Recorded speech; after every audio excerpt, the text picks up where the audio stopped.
The Velocipede, its history, varieties, and practice.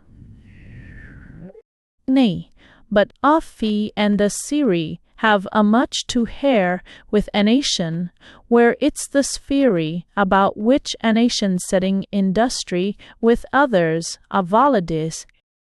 When the rumor first came across the water a few years ago of that wonderful and fascinating little two-wheeled machine upon which one could so gracefully annihilate time and space, the author of this little book was seized with his first attack of velocipede fever.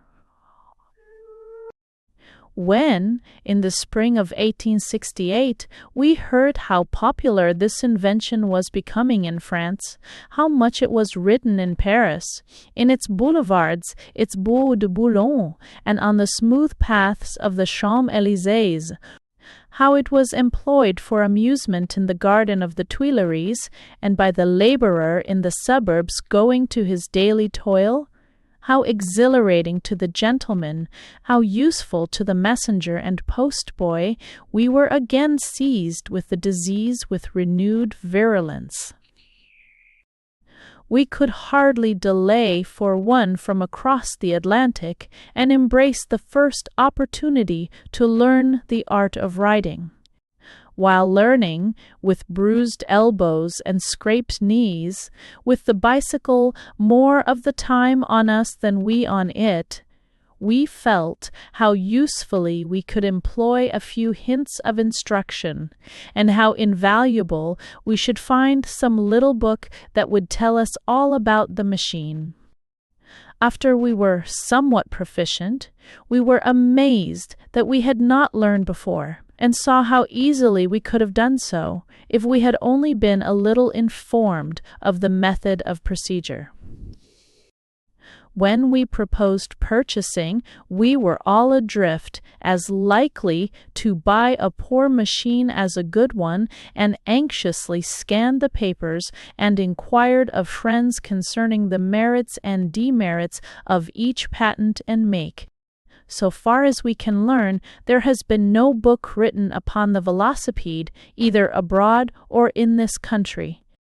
It is the design of this little work, not only to give a few simple directions to guide the beginner, but to give the history of the machine from its first origin, to treat accurately and impartially of the strength, lightness, superiority, and inferiority of each important machine and patent, and to collect such facts, statistics, and items as may be of use and information to anyone interested in the subject. We think it an invention which will not have an ephemeral popularity, but which will, in its way, revolutionize travel for all time. We love the velocipede, and can truly quote Amor russit scribere.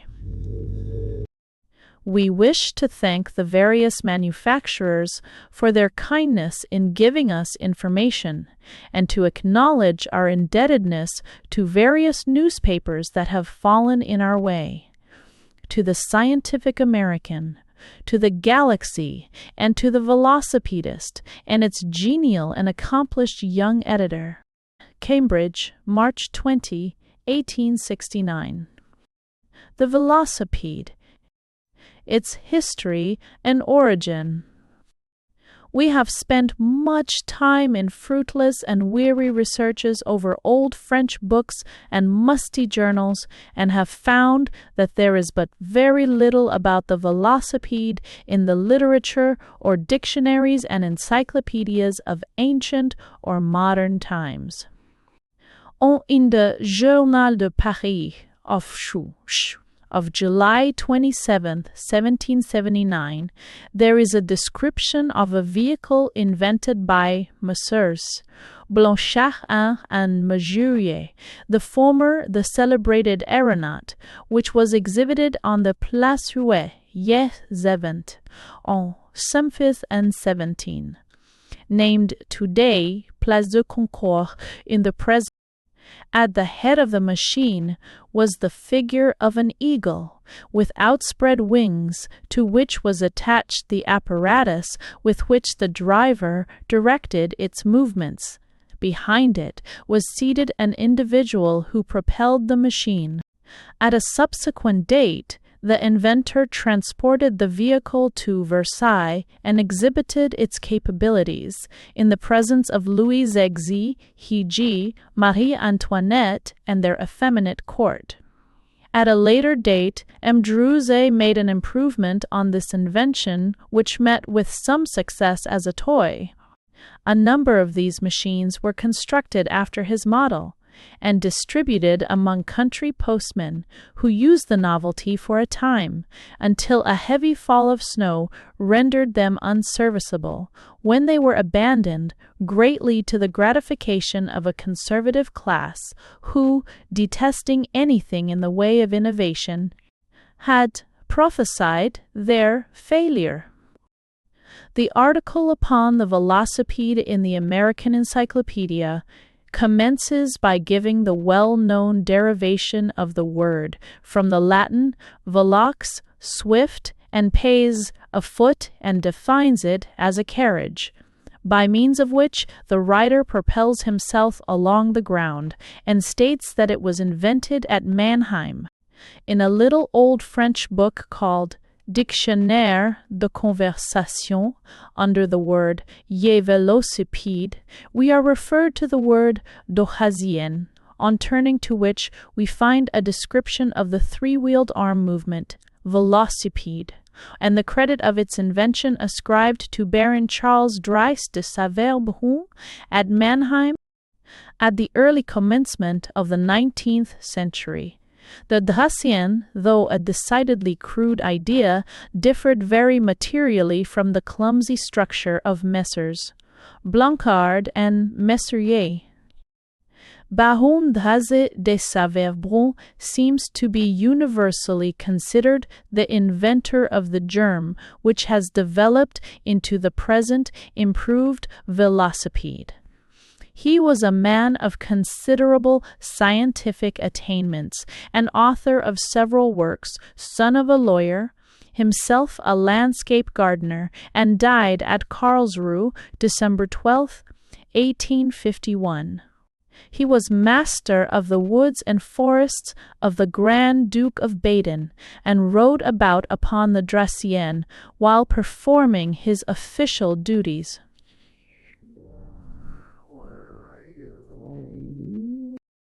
This invention made its début in 1816 in the garden of Tivoli, which was at that time the favorite resort of the crème de la crème of Parisian society.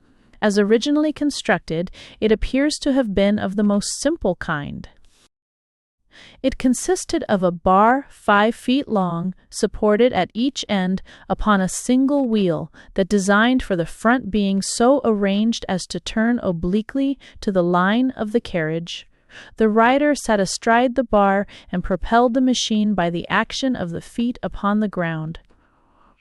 The motion was much like walking upon the heels. As the feet were brought down flat, the heels were the first to touch. The vehicle was never generally patronized, because the pleasure of riding it was counterbalanced by the labor of propelling it. It was called the célérifère, or make-speed, and many shafts of ridicule were leveled mercilessly at it. The mode of propelling it was not graceful, and this ridicule was not without foundation. This novel vehicle, under the name of Dracina, was introduced into England in 1808, and, at first, the greatest possible expectations were created with regard to its usefulness and speed. It was maintained that it would travel uphill on a post road as fast as a man could walk, that on a level, even after a heavy rain, it would average 6 or 7 miles an hour, and that, on a descent, it would equal a horse at full speed.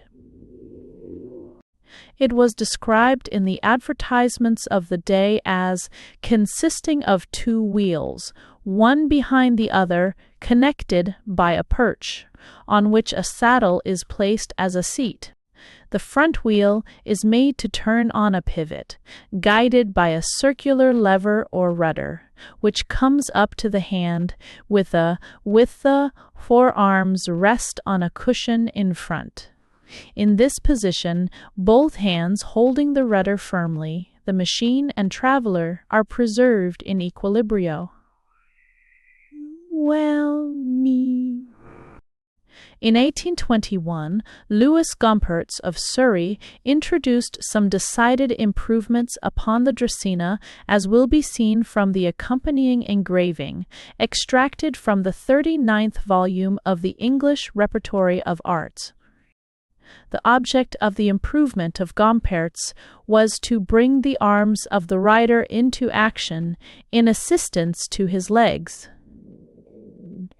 It consisted in the application of a handle, C, which is to be worked backwards and forwards, to which is attached a circular rack, DG, which works in a pinion, E, with ratch wheel on the front wheel of the velocipede, and which, on being pulled by the rider with both hands, sends the machine forward, and when thrust from him does not send it back again on account of the ratch, which allows the pinion to turn in that direction free of the wheel. H is the saddle, and the rest, B, is so made that the breast of the rider bears against it, while the sides come around him at some distance below the arms, and is stuffed. The rider could, with this machine, either propel it entirely without the feet, or he could use the feet while the arms were free. The beam A was made of beechwood, and a pivot at F allowed the front wheel to be turned to the right or left at the will of the rider. This must have been, although somewhat clumsily shaped, quite an efficient machine, good for the times, 48 years ago. It will be seen that it has many features in common with the one now in vogue, though the difference in the manner of propelling completely changes the character of the vehicle. Among those who distinguished themselves on the velocipede in England was Michael Faraday, the chemist, who frequently drove his machine through the suburbs of London.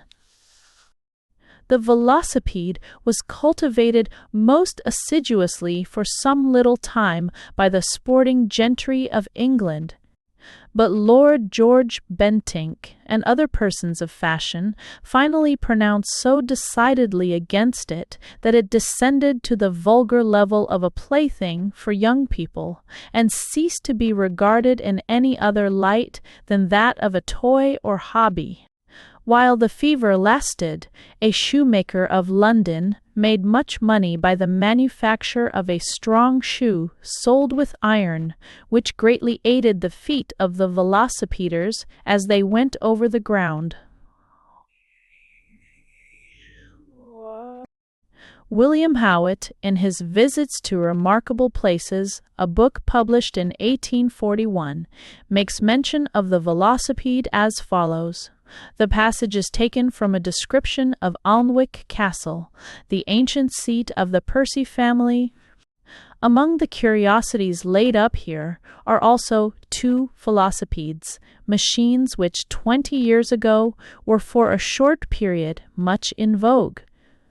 One young man of my acquaintance rode on one of these wooden horses all the way from London to Falkirk in Scotland, and was requested at various towns to exhibit his management of it to the ladies and gentlemen of the place. He afterward made a long excursion to France upon it. He was a very adroit velocipedian, and was very much amused with the circumstance of a gentleman meeting him by the river side, who, requesting to be allowed to try it, and being shown how he must turn the handle in order to guide it, set off with great spirit, but, turning the wrong way, soon found himself hurrying to the edge of the river, where in his flurry, instead of turning the handle the other way, he began lustily shouting, "Woe! Woe!" and so crying, plunged headlong into the stream.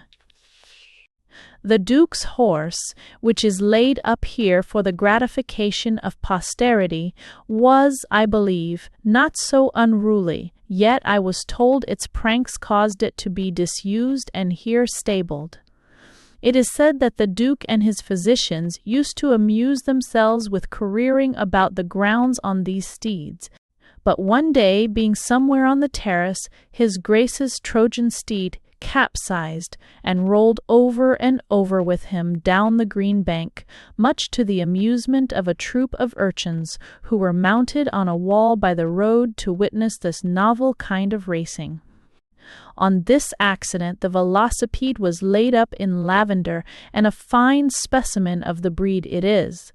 I asked the old porter if the story was true, but he only said, "Mind, I did not tell you that.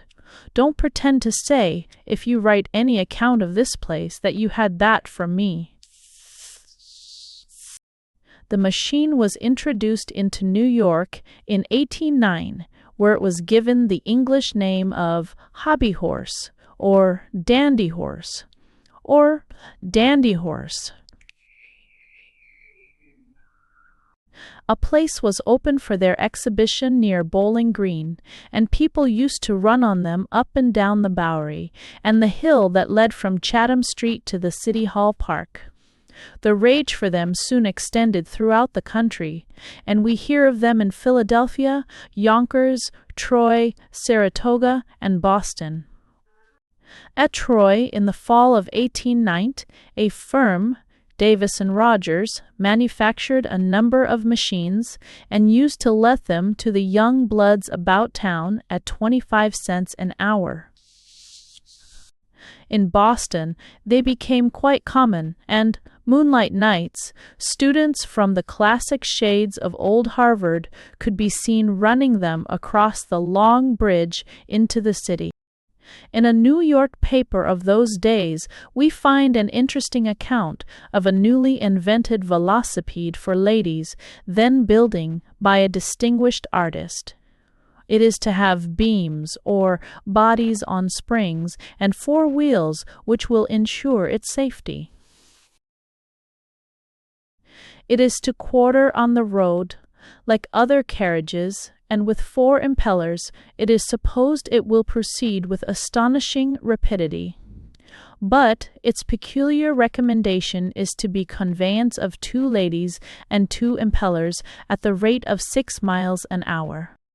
The Ladies' Literary Cabinet, published corner, Chatham and Duane Streets, of Saturday, August 9, 1890, gives a very amusing account of a hoax which seems to have completely deceived the citizens. Velocipede hoax. Some mischievous wag on Saturday last caused printed handbills to be distributed, announcing that on Monday at 5 o'clock precisely, a velocipede would start from the head of Chatham Square and proceed to St. Paul's Church in less than 2 minutes, and that it would afterward be exhibited in the park, etc. Notwithstanding the rain on Monday, the people began to collect at an early hour, so that before 5 o'clock, Chatham Street was literally crowded from one end to the other. Every window from the basement to the attic was thrown open and filled with the beautiful heads of ladies and children, exposed to the incessant searching mist which robbed their lovely tresses of every curl which the morning's industry had created. But female fortitude and curiosity combined are not to be shaken by wind and weather.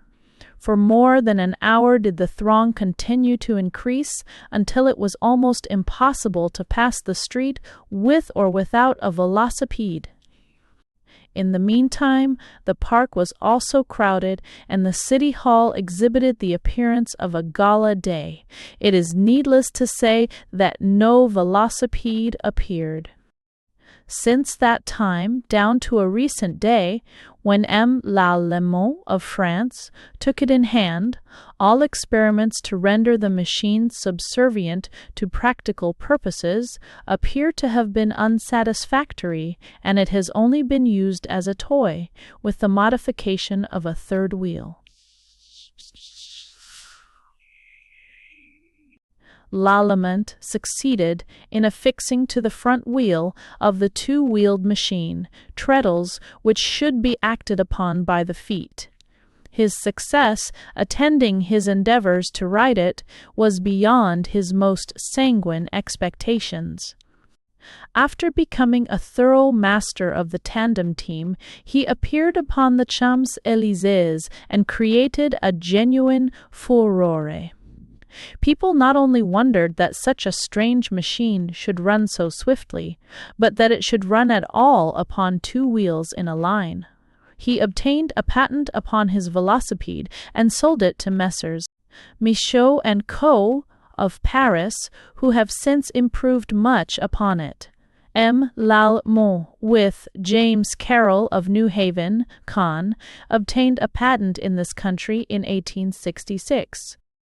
The machines now in use are so radically different from those of 50 years ago, so perfect in propelling power, so easy to ride, so swift of motion, so useful as a means of conveyance, that it seems impossible for history to repeat itself with regard to the present mania.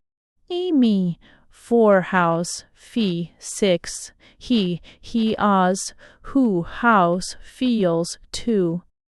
Of the various kinds of velocipedes, 4, 3, 2, and 1-wheeled, the bicycle seems to be considered the most artistic, is altogether the most in favor, and steadily maintains its ground against all rivals. Whether it will be the model velocipede of the future remains to be seen. The various experiments now being tried will, no doubt, eventually result in a nearly perfect machine, but it will require a season's experience fully to develop the ingenuity of our American artisans. Many have expressed doubts as to the real utility of the velocipede and the permanency of its use. They seem to think it a frivolous invention only calculated to serve purposes of amusement, and soon to be superseded by some other ephemeral claimant for popularity. Most of these have based their opinions upon the disuse into which rude machines have fallen in former times. But the difference in the construction of the modern velocipede from the primitive one has entirely changed the character of the vehicle. It is no longer a draft vehicle, but a locomotive, and as much superior to the original bar on wheels as the improved steam locomotive is to the old-time stagecoach. We believe in the utility, convenience, and economy of the innovation, as well as in its capacity for affording amusement and developing strength and skill, and believe, as now improved, it is destined to mark an era in the history of vehicles. It has passed the period of being a mere toy, and although as the novelty wears away, there may be less enthusiasm, it will continue to be used, and in an increasing degree, for street locomotion. With those who live in the cities and require a daily exercise, exhilarating, pleasant, healthful, and free from expense, with those who reside in the country and have long distances to traverse daily in reaching the scene of their labors, or with those who have leisure and wealth at their command, but love such exercises as afford an opportunity for the display of grace, agility, and skill. The velocipede has already become as great a favorite in this country as it is in France and England.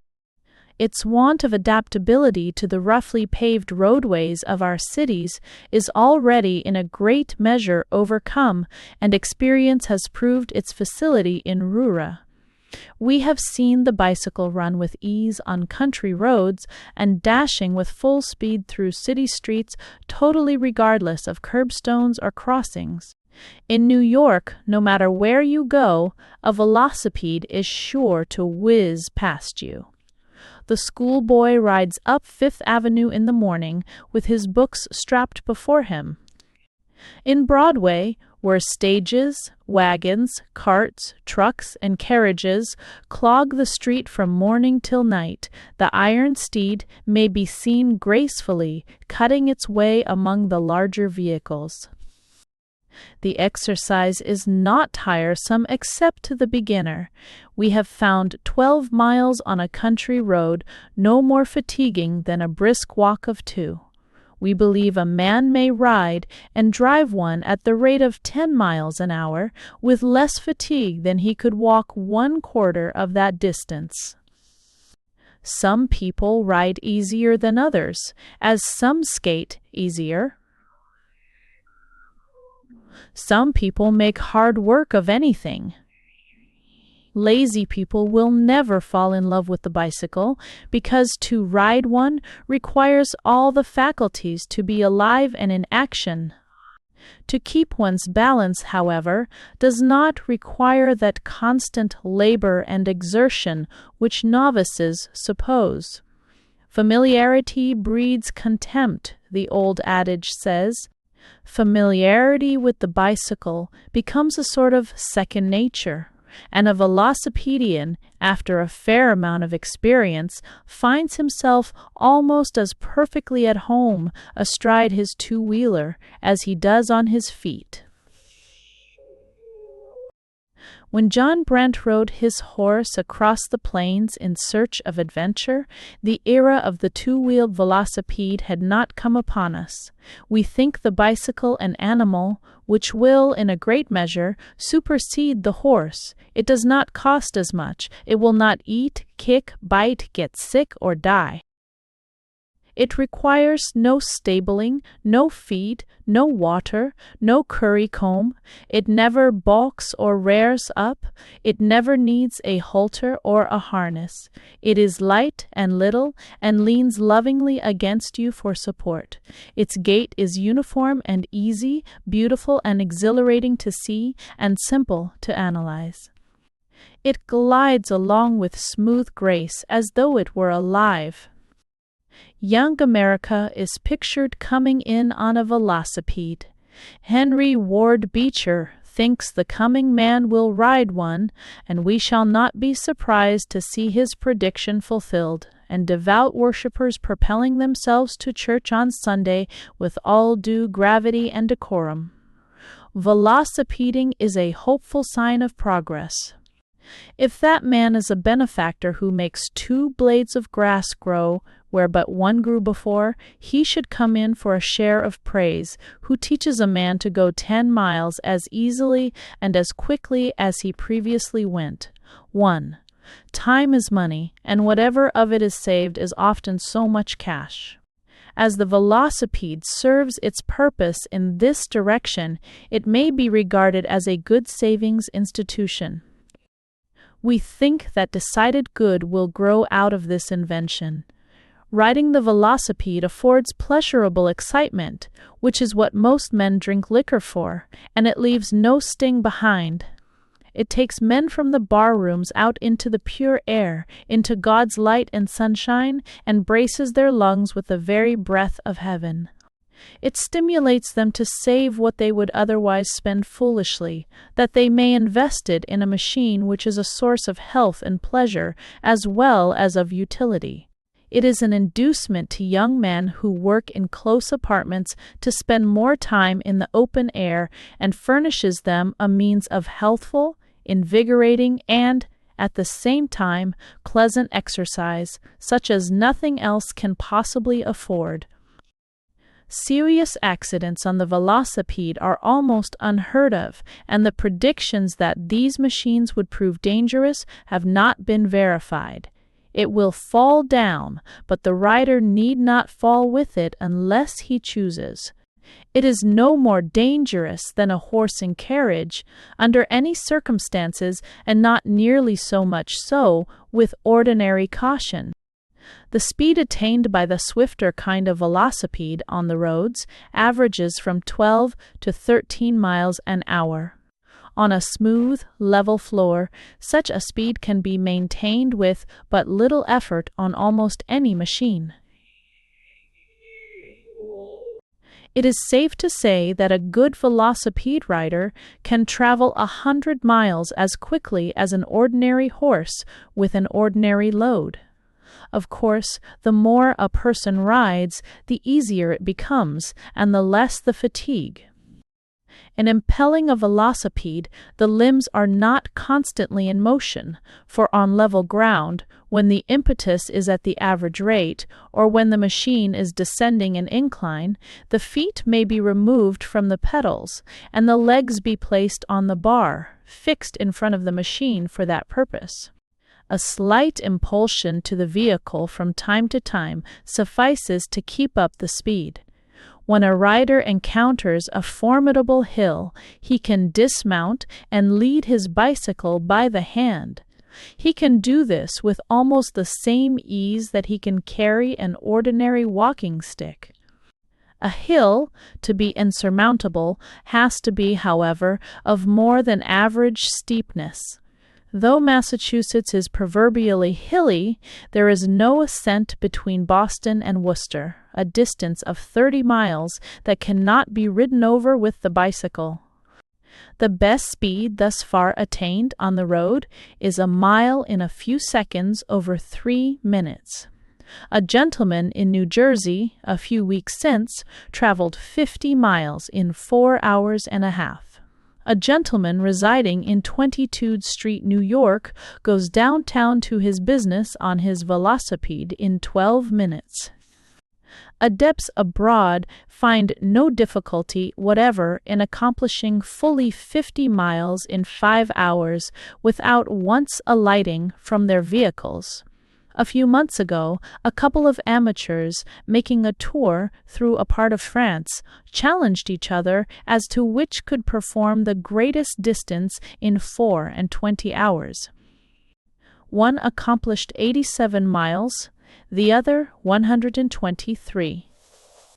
A party of 9 quitted Rouen early in the morning on their velocipedes and arrived in Paris in time for dinner the same evening, having performed the distance of 85 miles, exclusive of stoppages, and at a rate of speed averaging between 10 and 12 miles an hour. An English gentleman traveled the distance from London to Bristol, 135 miles, between the hours of 3 o'clock p.m. one day and 10 a.m. the next, stopping some hours in reading. In Paris, the Americans carry off the prizes for slow as well as fast riding. The slow riding is much the more difficult. It is much easier for the rider to keep his equilibrium while riding swiftly. Dr. Oliver Wendell Holmes once published an article in the Atlantic Monthly entitled "The Human Wheel, Its Spokes and Fellows," in which he treated the act of walking as analogous to the movement of a wheel, the legs being the spokes and the feet the fellows. Had he postponed his humorous and instructive essay a year or two, he would have found himself behind the age. It is perhaps not generally known to what an extent the bicycle mania prevails, and how rapidly the idea has germinated, budded, and bloomed, not only throughout our own country, but in various parts of the world. In New York, some 10,000 pupils are ready to graduate from the schools and appear upon the roads. In Boston, there will soon be nearly as many more. while Philadelphia, Chicago, St. Louis, and San Francisco count their experts by the hundred and their novices by the thousand. We hear of the bicycle in the far West and in Texas. We read that New Orleans proposes to purchase velocipedes for its fire companies, and hear of a Velocipede military company in Louisville. We play Velocipede music, and in our walks Velocipede livery stables and velocipedes to let greet our eyes.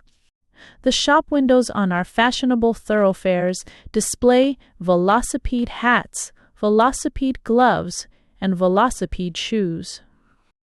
The machines have become so numerous on the sidewalks of Providence, New Bedford, and other New England towns that the stunned authorities contemplated prohibiting their use as a nuisance.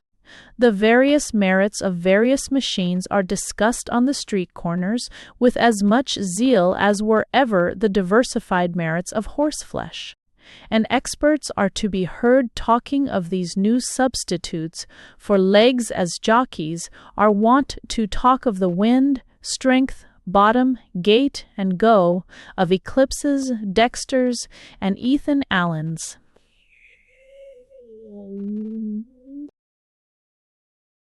In France, fashion writers and fashion leaders rack their brains for the contrivance of velocipede costumes. Velocipede clubs are formed, velocipede championships contested for at velocipede tournaments. There are not less than 10,000 machines running in the streets of Paris.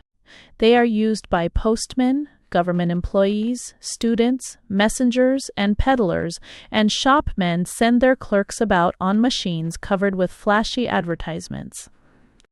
All velocipedes there are required to carry lanterns in the evening, and though we have no such regulations here, young gentlemen may be seen almost every night, in our cities, riding their velocipedes with headlights attached. In Paris, they can be seen driving at breakneck speed along the narrow stone parapet beside the Seine, and even down the 100 steps of the Trocadero, their riders all the time indulging in gymnastic feats that would seem to invite certain destruction. At Rome, gentlemen practice the bicycle in the courtyards and are seen riding on the Piazza di Spagna. Country trips are taken upon them in Japan, and they are no longer a novelty in the streets of the larger Chinese cities. Patents and the rights of manufacturers. Early in last winter, a great rivalry began to develop itself in the business of manufacturing velocipedes, and the demand became so large as to lead the principal carriage makers of the country into making it an important branch of their business. At that time, it was generally understood that any manufacturer was at liberty to make the two-wheeled velocipede in any way he deemed most profitable. When the foule Euro first manifested itself, Mr. Calvin Whitty of Broadway, New York, saw it would be a big thing, and very quietly went to work to find out in what way the business of making the machine could be controlled. He ascertained, by careful investigation, that a patent had been recorded covering the principal features of the bicycle, now in such popular use. He sought out the owners of the patent, found them in moderate circumstances, eager to turn to account rights which had heretofore been of but little avail, and purchased of them for a comparatively small sum. He now claims to hold the right to the exclusive use of the two-wheeled velocipede with treadle and guiding arms. This patent, however, does not cover the idea of making a two-wheeled machine, or of applying a propelling power. As soon as Mr. Whitty had completed his arrangements, he ascertained the names of parties engaged in manufacturing velocipedes throughout the country, and the majority of them were the astonished recipients of the following notification.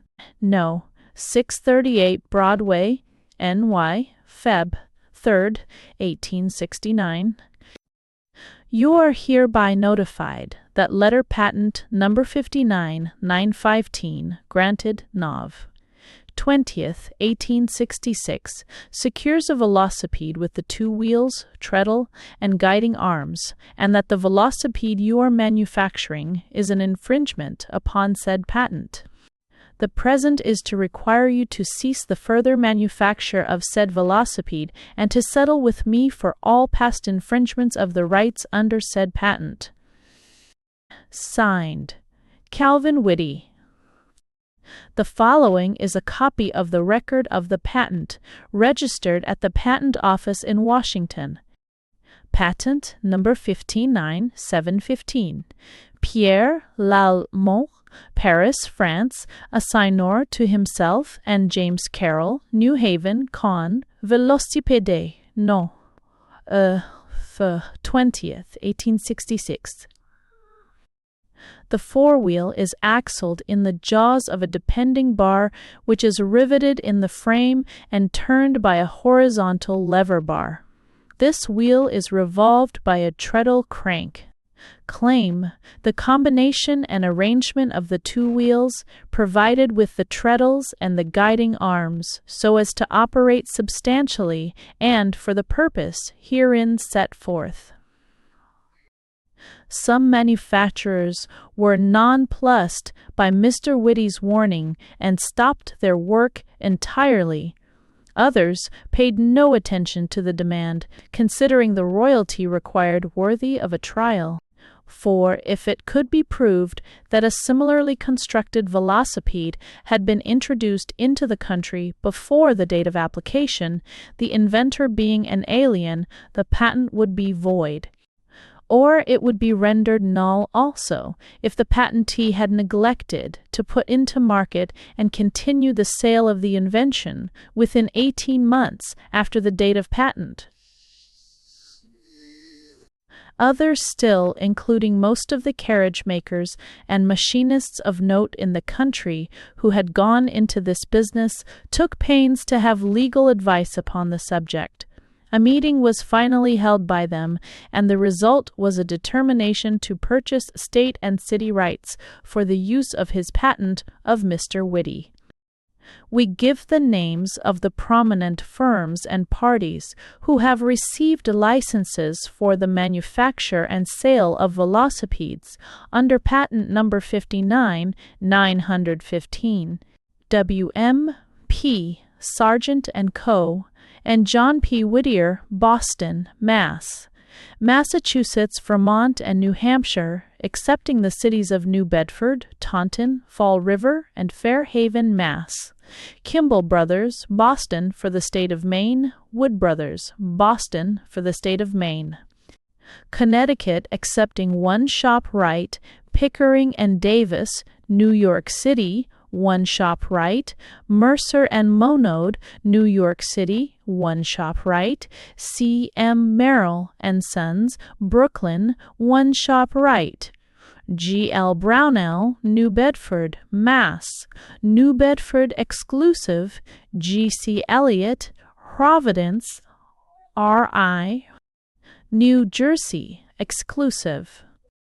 Mr. Whitty now has his hands full of business, employs 3 clerks to write for him constantly, and has fallen upon a mine of wealth, if he succeeds in maintaining the validity of his claim. If a maker, however, obtains a license to manufacture less than 100, he pays $15 royalty, if under 20, $25 apiece. Sargent and Whittier of Boston, and many others of the manufacturers who have purchased state and town rights, have sent out within their limits circulars similar to those of Mr. Whitty, but with the following N.B. attached. Those using the two-wheeled velocipedes not manufactured under a license and not having the proper stamp are also liable for infringement upon said letter patent. We present an engraving taken from the Patent Office reports showing the Laumont patent of 1866.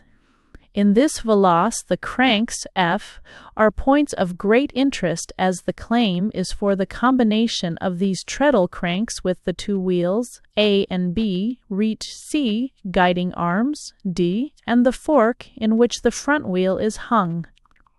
We attribute the unpopularity of the old dandy horse to its lack of these cranks, while the great success of the modern Velocipede is due to the crank application. In this Velocipede, it will be noticed that the reach C extends over the rear wheel, and a V-brace on each side of the wheel connects the axle to the reach.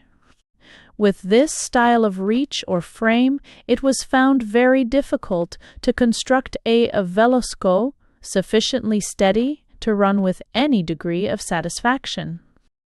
There is still another New York patentee, Stephen W. Smith, who claims that the so-called French Velocipede is an American invention perfected in this country and introduced into France by patent and personally by himself, and that the idea was stolen from him by the French manufacturers.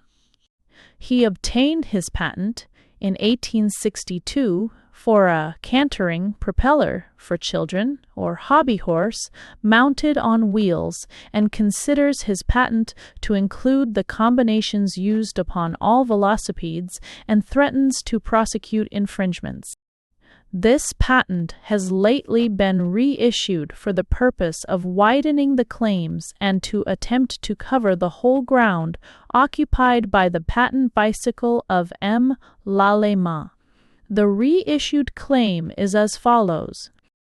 First claim, in combination with a saddle seat for the rider, the employment and use of a cranked axle, arms, and footrest, so arranged that the power applied by the feet of the rider shall give motion to the vehicle, substantially as described and specified.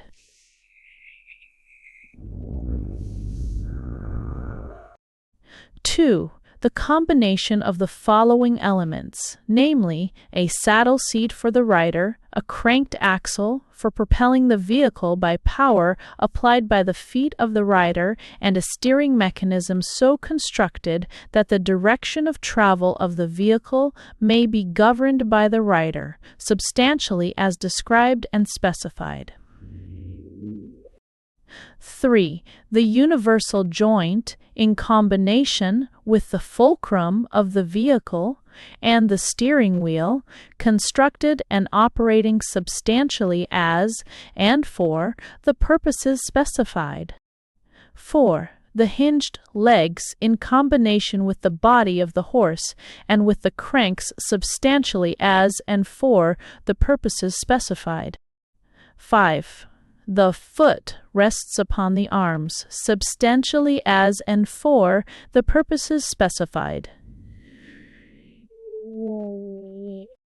6. The double-armed levers and diagonal cords in combination with the handle and steering wheel, substantially as described and specified. The first and second claims are intended to embrace and do embrace, as far as words can accomplish it, the essential elements of the velocipede now in use. It remains to be determined by the courts how far the rival claimants clash with each other.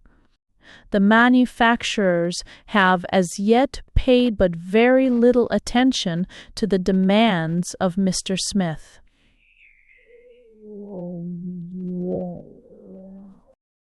In 1867, the Hamlin brothers devised an improved style of reach, consisting of a bifurcated bar or fork, in the jaws of which the hind wheel is allowed to revolve, while the single end of this fork forms part of the swivel over the front wheel. Not yet satisfied with this Veloce, on account of the difficulty they found in using the same machine for their indoor performances and outdoor exhibitions, They had the saddle arranged so as to be enabled to vary its position nearer to, or farther from, the front wheel, and at the same time had slots made in the cranks, so that the treadle might be adjusted to various lengths. The alterations were found to be of such benefit that application for a patent covering these improvements was made by them and granted by the Patent Office. We know of no velocipedes now being made in this country which do not include in their construction all these late improvements, and the Hanlons are also notifying manufacturers of the existence of their claims. The patent powers in Washington are literally overwhelmed with applications for patents of different models of these articles. In a large room in the Patent Office, there are some 400 of these models awaiting investigation. Over 80 models have already been examined and patents for them issued. Others are now under examination. Some 100 caveats or notices that patents will be applied for have been lately filed. In 1 week, 80 applications and caveats were received. One single agency in New York City has lately prepared 70 patents for improvements. Hints to purchasers.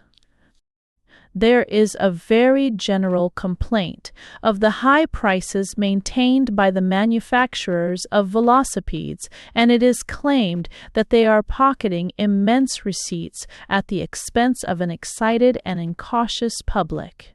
Though there is no doubt that they can be manufactured at prices much below those at which the best machines are now held, and still yield a handsome profit, a reduction in price will not be probable so long as the demand so far exceeds the supply.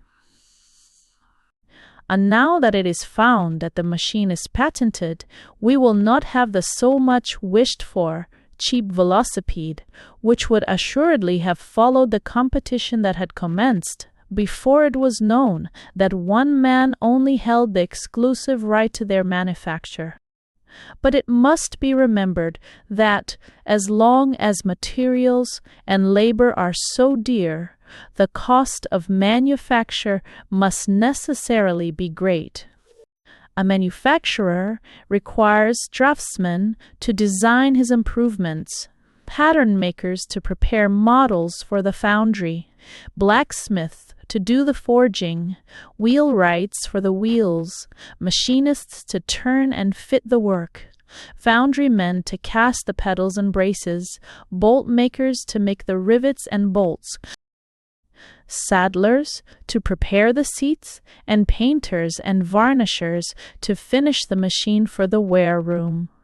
The wear and tear in the ordinary use of the velocipede is so great as to require the very best of material in its construction.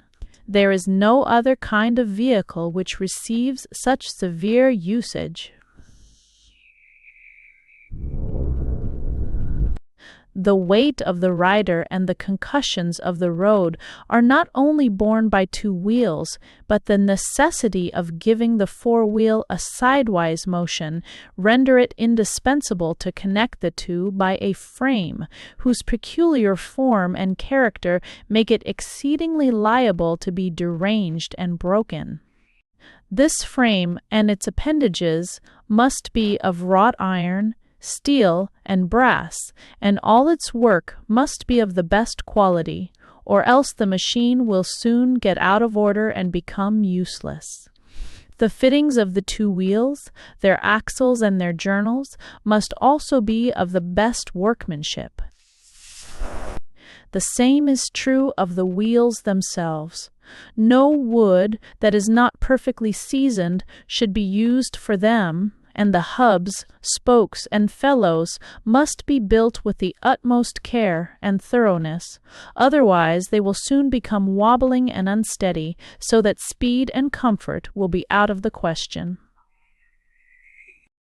The price of a good machine will not fall much below $100 until there is a general decline in the price of all sorts of commodities.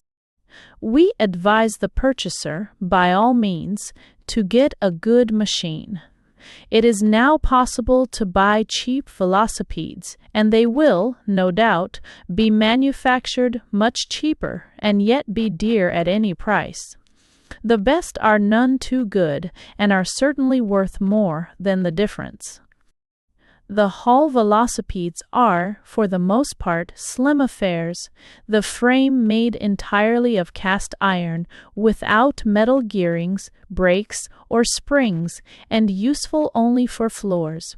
It is uncomfortable for the rider to go over roughnesses without springs, and a well-built machine is required to stand the jar of uneven roads. It is no better policy to purchase a cheap velocipede than a cheap ready-made shoe or other article of clothing. It is a prevalent but erroneous idea that the larger the bicycle, the greater the beauty and the greater the speed. A machine with a front wheel of a diameter of 40 inches is the largest that can possibly be rendered practicable. 38 inches is much better, and good riders prefer that of but 36 or 37 inches diameter for the road.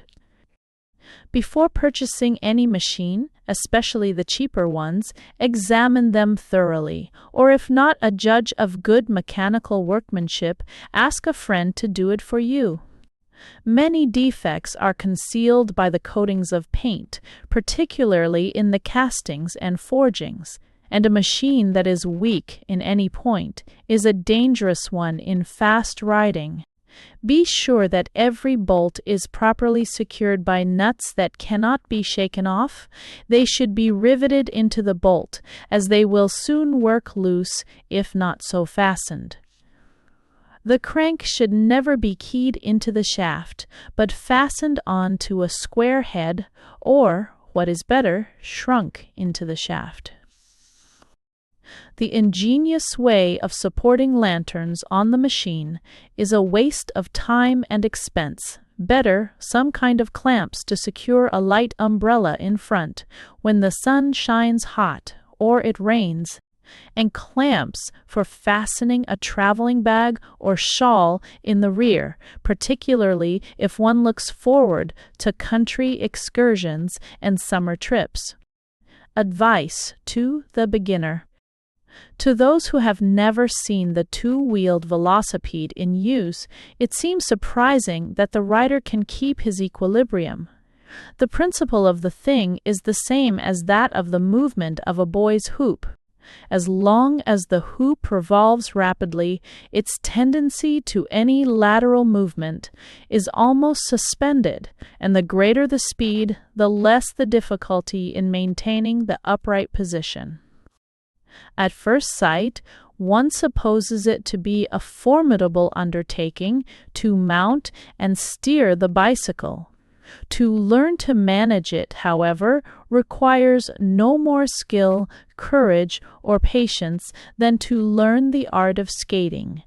And when the art is once acquired, it provides a means of locomotion and a source of enjoyment as much more available than skating, as the number of days in the year is greater than the few bright mornings when one can find a smooth, glassy, and well-frozen skating ground. Velocipedestrianism is fully the equal of skating and horseback riding in its invigorating and exhilarating effects. The velocipede bears young and old, light and heavy, easily and pleasantly and with equal facility. In learning the velocipede, it is advisable to use a machine of only moderate height, so that the soles of the feet can readily touch the ground. At the best school we know, where the pupils graduate experts, 6 different sizes of machines are used. The beginner is put upon one with a guiding wheel of a diameter of only 34 inches and is promoted from one to another according to progress. At first start, run beside the iron horse, leading it by the hand so as to familiarize yourself with its movements and to master well in your mind the idea of the forewheel upon which all depends. This will be an affair of but a few moments only. You will very readily perceive that it will be impossible to balance upon the machine while it is standing still. You will also see that, without practice, it will be an impossibility to mount the iron horse and balance yourself upon the seat while it is in motion. Both these facts lead you to perceive that motion is the first requisite. To get that, and at the same time maintain equilibrium, you must first use your feet on the floor or ground as a means of progression, learning, as you move, to balance yourself by the motion of the guide wheel, to the right or left, whichever way you may lean. If out of doors, it is as well to practice on a slope, and after mounting, let the machine move forward of its own accord, while you occupy yourself studying the effect produced by the inclination which you give to the balancing pole or handle. After you have practiced enough to admit of your going some little way without touching your feet, learn to go the same distance with your legs raised so as to bring the center of gravity higher from the base. When you have overcome this difficulty and thoroughly understand the action of the balancing pole, place one foot on the pedal and follow its movements without assisting them. Then try the other foot and accustom yourself to the movement of turning the wheels with your feet. Next, put both feet upon the pedals and work them alternately with scrupulous regularity. Speed is attained by simply accelerating this movement. You will be surprised to find that you can, all at once, ride your velocipede. After a couple of hours of proper practice, you will be able to accomplish a distance of 30 or 40 yards without running the risk of an upset. In learning, be careful to keep the shoulders straight and the head back. An erect position upon the bicycle is as necessary for grace and ease as upon the horse. Confidence in your own ability is required, without rashness. If you practice in a public hall, pay no attention to the laughter of spectators, and avoid self-consciousness. If you feel that no one was ever so clumsy before, the feeling itself will be sure to increase your awkwardness. Remember that all good riders have necessarily been through the same experience. It is no disgrace to upset your vehicle. Molière says, on peut être rond et faire un mal de vers. Take things as easy as possible. The greatest difficulty with beginners is to restrain the unnecessary expenditure of muscular power. They ordinarily perform 10 times the amount of labor requisite. They use all the force they can in pressing upon the pedals and clasp the handle in front, as if hanging on for dear life. Do not strain the muscles of the arms. There is no necessity for it, or for any violent muscular effort. A good rider can obtain the greatest speed upon the road with half the exertion used by the novice in learning the first movements. If the day after your first attempt you feel a little lame and sore, remember that it is nothing more than you would feel after riding horseback for the first time or after taking gentle but unaccustomed exercise in a gymnasium. If you finish your first trial covered with dust and perspiration, with a bumped head, jammed feet, tired arms, and sore muscles, let your faith remain triumphant and your determination and expectation to master the vehicle increased. But with proper caution, there is no danger either of falls or hurt in using the velocipede in the way we have advised. The pedal is constructed so that the foot of the rider can at once leave it, and should the machine incline to one side, it is only necessary to remove the foot from the same side and place it on the ground. One must not let the handles go. They seem to restore and maintain the balance of the machine after the rider is off it. In alighting, both feet should be raised from the pedal at the same instant, which slackens the speed of the machine, and placed upon the ground simultaneously. If you learn in a school or rink, you will find a rough pine floor much the best for practice. Floors that are sprinkled with sawdust or sanded are apt to cause the machine to slip in turning. In your first practice, avoid trying experiments or doing too much, but watch your position in the saddle and perfect yourself in the balance movement. It will, of course, require much experience before you are able to dash along the paved streets or country roads, or to try the tricks and fancy movements of an expert. Perseverance, however, makes perfect, and if you persist, you will be able, in due time, to ride side-saddle fashion, to pick up your hat from the floor, to take off your coat while going at full speed, and even to stand upon the saddle. Some learn to ride in 3 hours, some in 3 days, and occasionally we hear of a timid and stupid scholar for whom 3 months will scarcely suffice. It depends upon the machine, the method of going to work, and the quickness and adaptability of the rider. The knowledge often comes suddenly. We have seen those who have tried to learn for days without success suddenly mount their velocipedes and start around a hall, astonished at the ease with which they maintain their balance, and looking as pleased as if they had accomplished the object of their existence. A few hours' practice usually makes a student quite the master of ceremonies.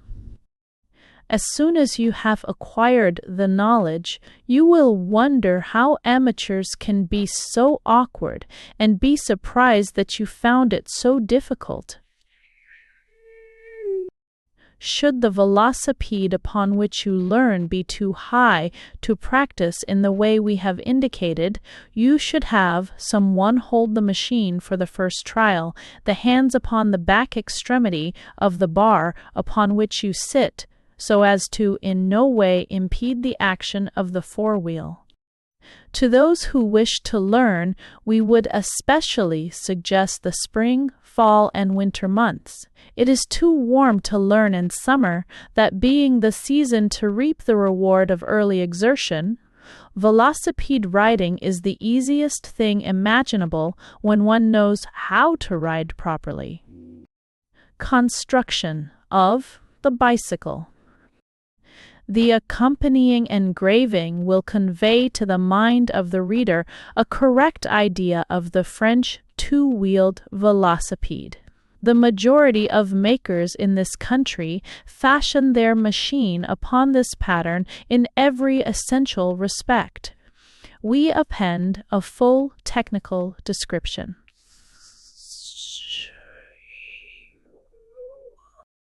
A is the front wheel. This is the steering wheel, and upon its axis the power is applied. B is the hind wheel, C the treadles or foot pieces, D the treadle cranks, E slots and cranks by which to adjust the foot pieces and accommodate the length to the legs of the rider, F bifurcated jaw, the lower part of which forms the bearing for the axle of the front wheel. From the upper part of this jaw a rod or pivot extends, to which is attached the steering arm or handle F. G, the reach or perch extending from the jaw of the front wheel to the rear or hind wheel. This reach is bifurcated, forming jaws for the hind wheel.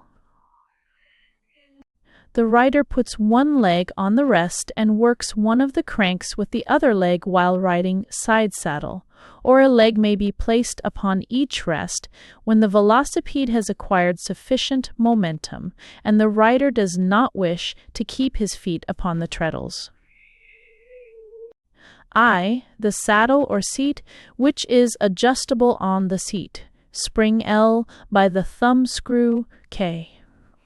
The seat spring L is attached at M to the reach G, which, at the other end, is fastened to the spring struts. N, that rise from the reach G. O, the brake lever on the fulcrum. The brake is operated by means of the cord S, one end of which is attached to the steering handle F and the other end to the reach at 3. A cord passes from the steering handle under the pulley or roller 4, thence over the pulley 5 on the brake lever O, and from there to the point 3, where it is attached to the reach G. The brake is operated by giving a slight turning motion to the handle F, thus winding a small sheave upon the axis of the handle and bringing the shoe Q of the brake lever O in contact with the surface of the wheel B. Varieties of the bicycle. The best two-wheel velocipedes manufactured in this country are those of Messrs. Pickering and Davis, Wood Brothers, Mercer and Monod, and Calvin Whitty, New York City, and William P. Sargent & Co., and Kimball Brothers, Boston, Mass. Wood Brothers Velocipede. The Wood Brothers of 596 Broadway, New York, decided at the commencement of the furor, or in this country, to make the manufacture of velocipedes an important branch of their business. They made thorough and personal investigation of the many styles used abroad, and selected the patents of Messrs. as being the one most in favor with experts there, Sen, and the Wood Brothers Velocipede, though very similar to the French machine, is made of better material, with steel tires and axles, and with gunmetal gearings upon the rear wheel. This machine combines in a great degree lightness and durability. It weighs from 50 to 58 pounds, and if required, can easily be led, lifted, or even carried by the rider. The seat is fixed more directly over the stirrups than in some machines, and at such a height above the wheels as to avoid wear and tear of the clothing from contact with mud and dirt and the driving wheel in turning. The stirrups are attached in such a manner to the crank that they can be adjusted near the hub or axle, giving speed on level roads, or they can be placed at the end of the crank, giving power and ease for rough roads and ascending grades. Two kinds of stirrups are used: the spool pattern, entirely round, and covered with leather, making it easy for the beginner to keep his foot in place, and the French swing stirrup, which is for proficient riders and general use.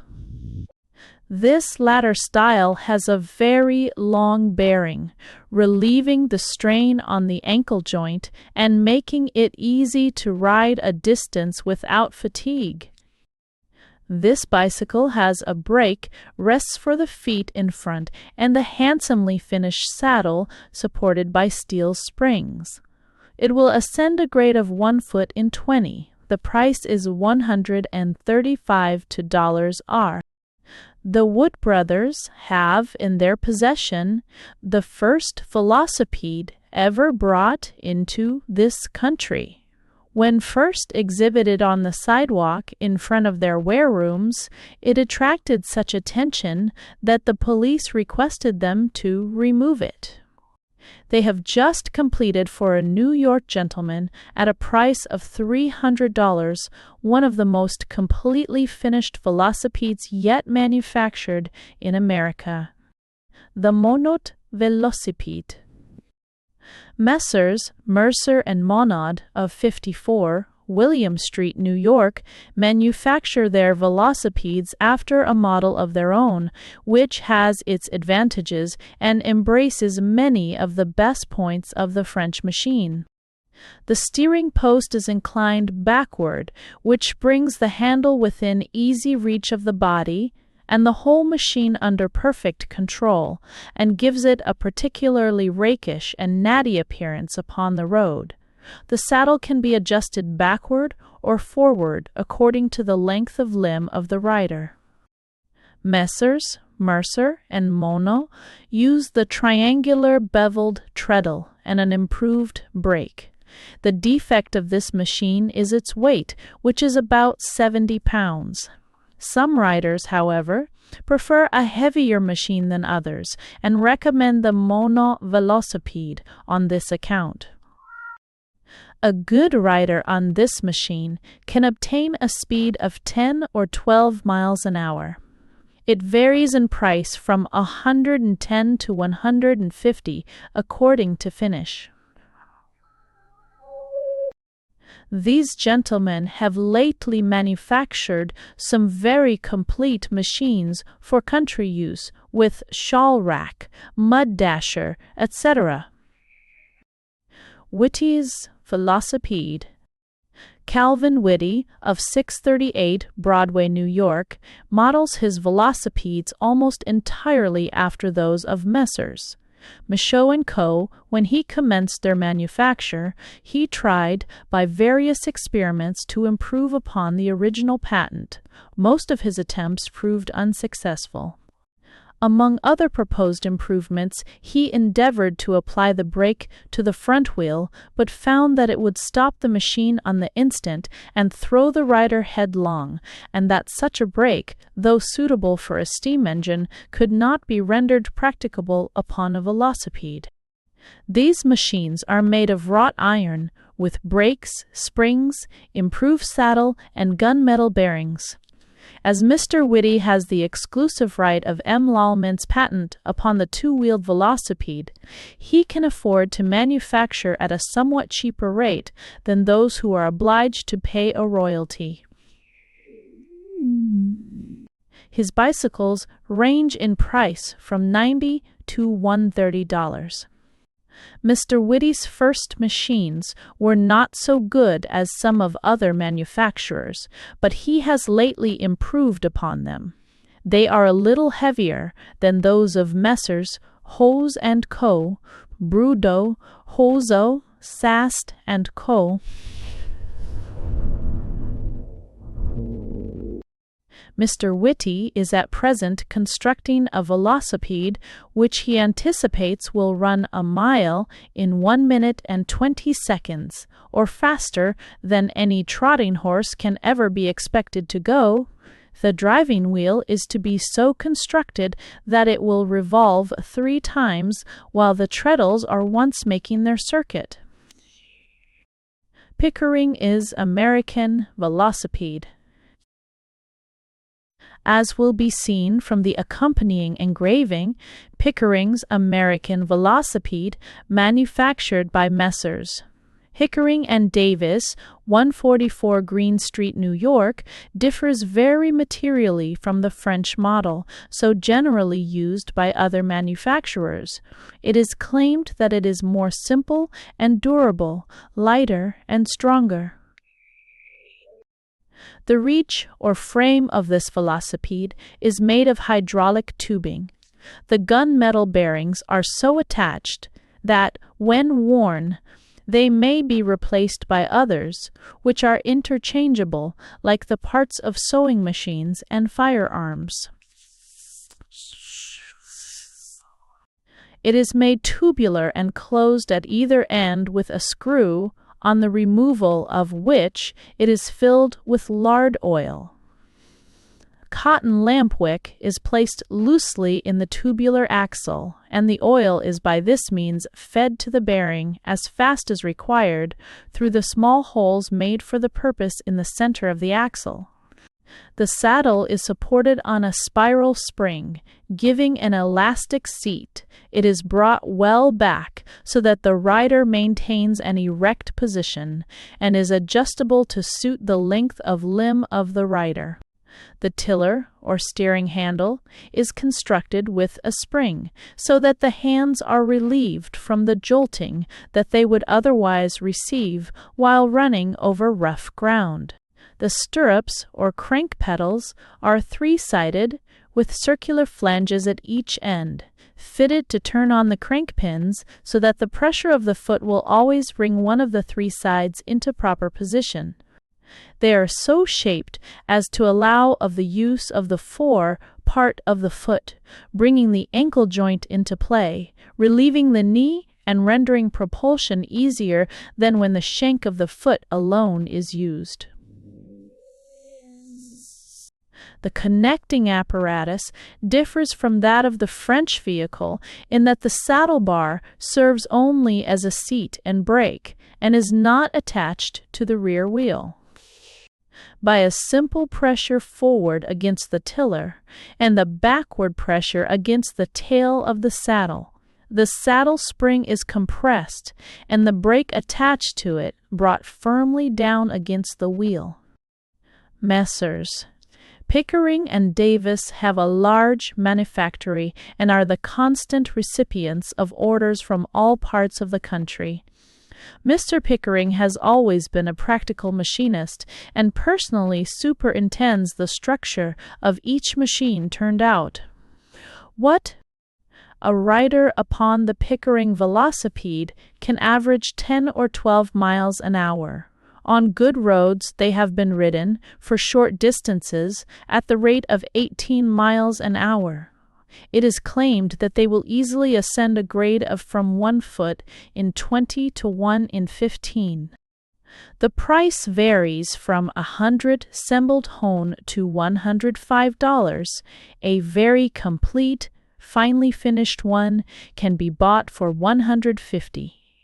This is an expensive machine, but many connoisseurs think its advantages over other bicycles fully merit the small difference in price. Many experts use it altogether for fancy riding, and many who have tried all kinds upon the road think this much to be preferred. Sargent, Velocipede, W.M. P. Sargent & Co. of 155 Tremont Street, Boston, have many excellent facilities in connection with their extensive works for the construction of pleasure carriages for the manufacture of velocipedes. They foresaw the furore that would arise in this country before its commencement, and made early preparations to engage largely in the manufacture of the Parisian novelty. Their machines are made upon the French plan, with all the American improvements in form, material, and thoroughness of construction. They are very similar to those made by the Wood brothers, but have important merits of their own. The hind wheel turns on the axle bar, preventing the friction upon the bearing, as in other machines in which the axle turns with the wheel. The neck of the machine is wrought in one piece, and the head of the swivel in the neck is of wrought iron, square in shape. The fork of the steering bar is of wrought iron also, instead of the cast brass usually used. This makes a delicate part of the machine very durable, for it is a rule in mechanics that one metal will act upon itself with less friction than upon another kind of metal. The best workmen are employed and the best material used. The tires and axles are of the finest steel, and the bearings of the finest gunmetal. The saddle is adjustable and can be readily moved backward or forward. Messrs. Sargent & Co. use both the three-sided beveled and the swing treadle, either of which always present a surface to the foot, so that after mounting or removing the foot temporarily, no time is lost in replacing it. They have made every effort to construct a light, noiseless, steady-running, completely finished, and perfect machine. Their price is from $1,010 to $150. Messrs. Sargent & Co. also manufacture a cheaper machine without springs, much like those manufactured by Mr. Brownell of New Bedford. This machine is sold for $55 and is used with satisfaction in halls and rinks. Mr. Sargent has on hand in his warerooms a large assortment of machines of other manufacturers, including those of Wood Brothers, Mercer, and Monod, and Pickering and Davis. Kimball's Velocipede. Messrs. Kimball Brothers & Co. of 112 and 114 Sudbury Street, Boston, secured the first license granted in this country under the L'Aliment patent, giving them the exclusive right to manufacture in Maine and the liberty of selling throughout the United States. They have long enjoyed a high reputation for elegant sleighs and carriages, and at their commencement of the manufacture of velocipedes determined to maintain their reputation in this new and important branch of their business. Their velocipedes are also patterned from those of Messrs. Michaud & Co. & Co. with such improvements as are in use with the best manufacturers. The frames of these machines are of wrought iron and steel, with composition and gunmetal bearings, steel levers and axles, and superior saddles. Even into the lowest-priced machines, they put the best stock in every part. Messrs. The most expensive are furnished with mud fenders, lamps, and silver-plated brakes. A very fine one can be obtained for $205. Their cheaper bicycles are, without doubt, as good as any in the market. Well, vas lessons and best us I in the market. They are light, durable, built of wrought iron, and furnished with springs. The New England manufacturers of two-wheeled velocipedes, next in prominence to Messrs. Sargent and Kimball, are William H. Brownell & Co. of New Bedford, George E. Elliott of Providence, and Messrs. Dalzell & Sons of South Egremont. William H. Brownell & Co. of New Bedford manufacture only the cheaper kind of velocipedes. The frame or reach, which curves over the rear wheel, is built of wrought iron. The machine is without springs or metal gearings. This is used almost exclusively in the New England schools and rinks, and for the use of the beginner or on smooth floors gives merited satisfaction. It is not as suitable for the road or as easy for the rider as the more expensive machines which are furnished with springs, brakes, and rests for the feet. But for those who wish to have a bicycle with as small an expenditure as possible, this machine will answer as well as any that we know. It is firm and durable, moderately light, and does not get easily out of repair. Messrs.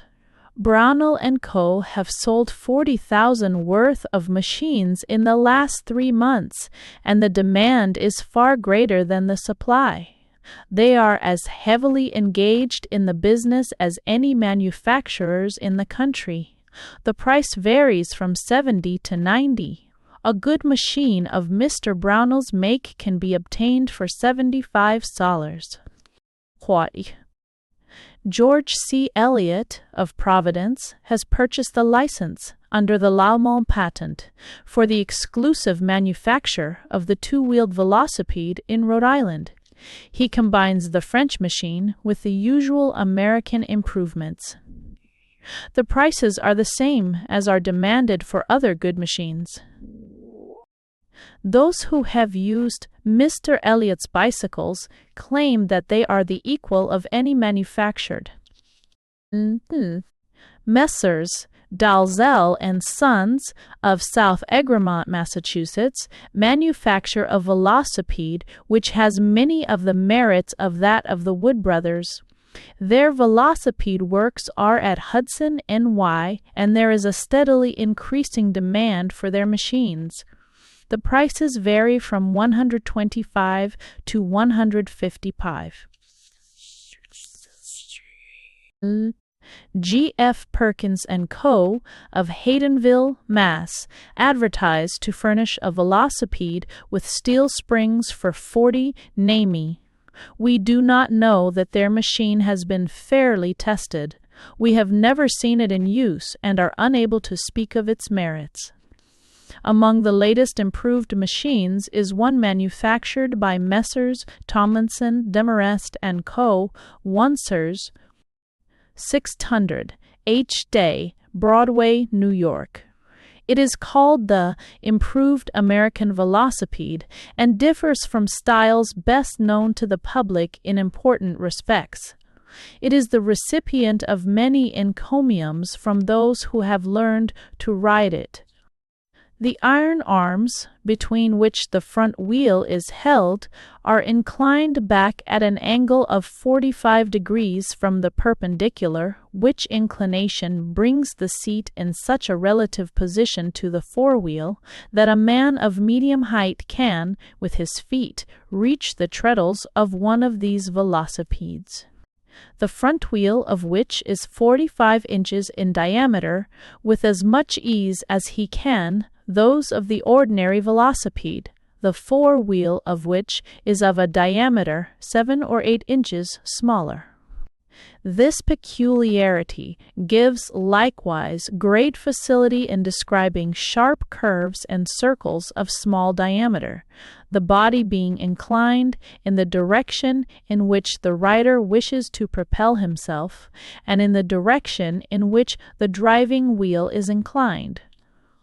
Those who have become expert in the use of this new machine claim that the movement of the body in propelling and guiding it is more nearly analogous to that of skating than is employed in controlling the ordinary bicycle. Indeed, they claim that it can be guided by the mere inclination of the body without perceptibly varying the pressure upon the handles to the one side or the other. The peculiar rakish arrangement of the standard prevents the usual jar to the guiding arms in going over rough ground and pavements, and allows the wheel to turn without soiling the pantaloons. It is claimed that this machine can be driven at great speed and up steep grades. A shift. Messrs. Pearsall Brothers of New York have patented a bicycle which is so constructed that the rear wheel is used as a guiding wheel. This machine will turn a quick corner and can be ridden rapidly. Its price is $145. She's because hours in the world. Stephen W. Smith of 90 William Street, New York, manufactures a velocipede for boys with a guiding wheel 20 inches in diameter for $25. The Dexter bicycle. The Dexter bicycle only differs from other two-wheeled machines in one respect. This, however, is quite important. By a simple and effective device, it admits of an instantaneous connection and disconnection of the crank with the axle of the driving wheel, keeping the treadle stationary or in motion at the will of the rider while the wheel continues to revolve. Ordinarily, in obtaining a high rate of speed on a velocipede, the rapidity of the revolution of the crank becomes too great to be followed by the movement of the feet, except at the expenditure of too much exertion. While named is this difficulty is wholly obviated by Mr. Dexter. A continuous and uniform rate of speed may be kept up with his machine without fatiguing the rider. The Chicago Velocipede. This velocipede is manufactured by Messrs. Loring and Keene of Chicago, Illinois, and has become very popular in that city and throughout the West. It is a light machine, somewhat similar to that of Pickering and Davis. The saddle is upon a spiral spring, is not connected with the rear wheel, and serves as a seat and brake.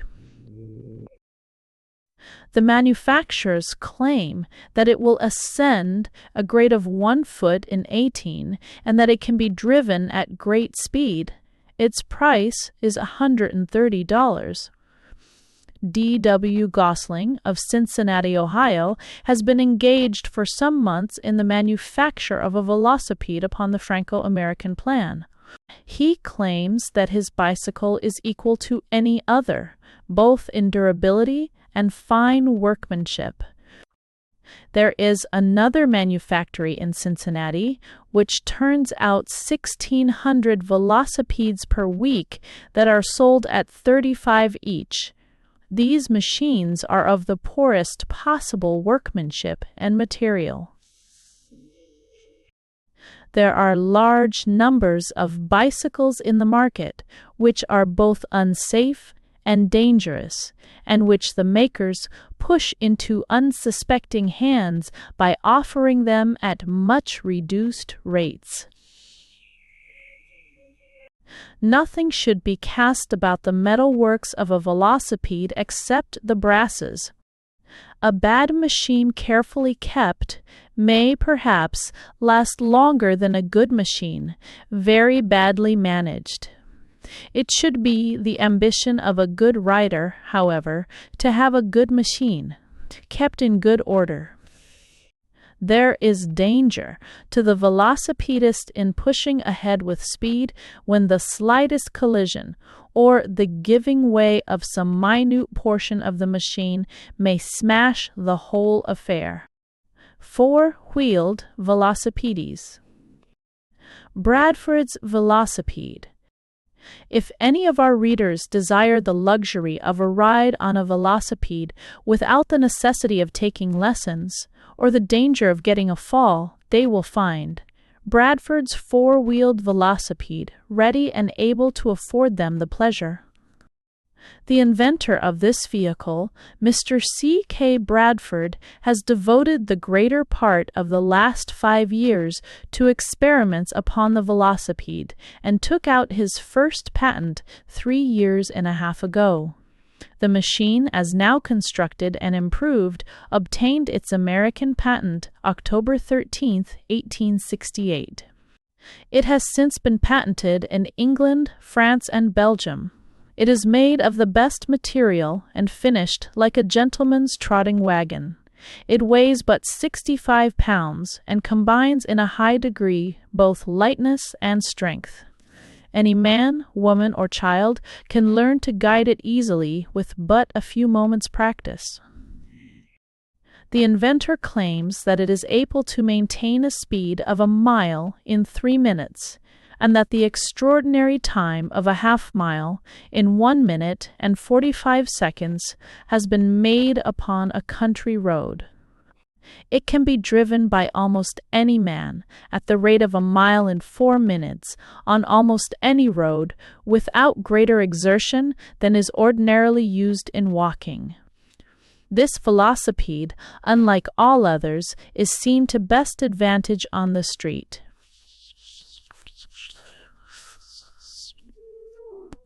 Bradford's tasteful little curricle, the rider can sit at ease as carelessly as in a carriage, giving himself up wholly to the exhilaration of the rapid movement and the pleasurable exercise of the muscles, which is just enough to make the machine skim over the ground and give an enjoyable sense of power. The increase of friction, which would naturally result from the additional number of wheels, is prevented by an application of anti-friction rollers, which reduce the labor of propelling the machine to a minimum, a requisite of the highest importance to a person seeking either recreation or utility. This velocipede has an adjustable seat which may be placed nearer or further from the pedal crank to suit the rider's length of limb. The seat is furnished with a high, strong back, which, besides adding materially to the rider's comfort, serves him as a point d'appui, a firm base from which he can exert a powerful force in propelling. The steering device is simple and complete, and is the same principle upon which one guides the horse. It is guided by the hands, and the large rear wheels are operated upon by means of a wheel and cord arrangement conveniently placed beside the seat. Or it is claimed that the machine can be steered almost to a hair's breadth. It is used by many city firms for the purpose of carrying messages and parcels, and can be seen upon Broadway in the thickest part of the travel. It does not hesitate at curbstones and will run over most roads as easily as any light wagon. It can be ridden up almost any hill without a fatiguing expenditure of force. It offers excellent advantages for carrying refreshments and various articles of light baggage necessary in a flying trip or excursion.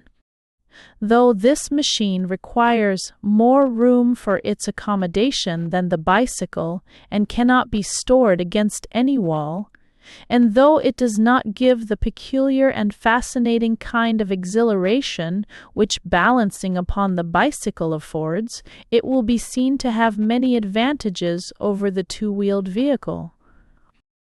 This velocipede is especially adapted to ladies, and allows the rider to sit as becomingly and gracefully as she would in her carriage or her parlor chair.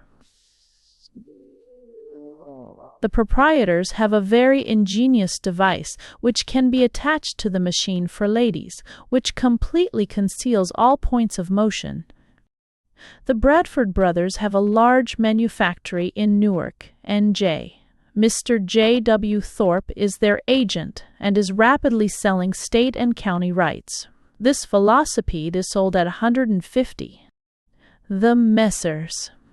Bradford also manufacture a smaller size for boys, complete in every particular, for $75. Callahan's Velocipede. Even, 7. This velocipede was patented January 5, 1869, and is on exhibition at 17 State Street, Boston. It has been thoroughly tested and is pronounced a complete success. It will be seen that it is very different from Bradford's machine. The front wheels are used as guiding wheels, the rear as the driving ones. It is propelled by both hands and feet, acting together or separately.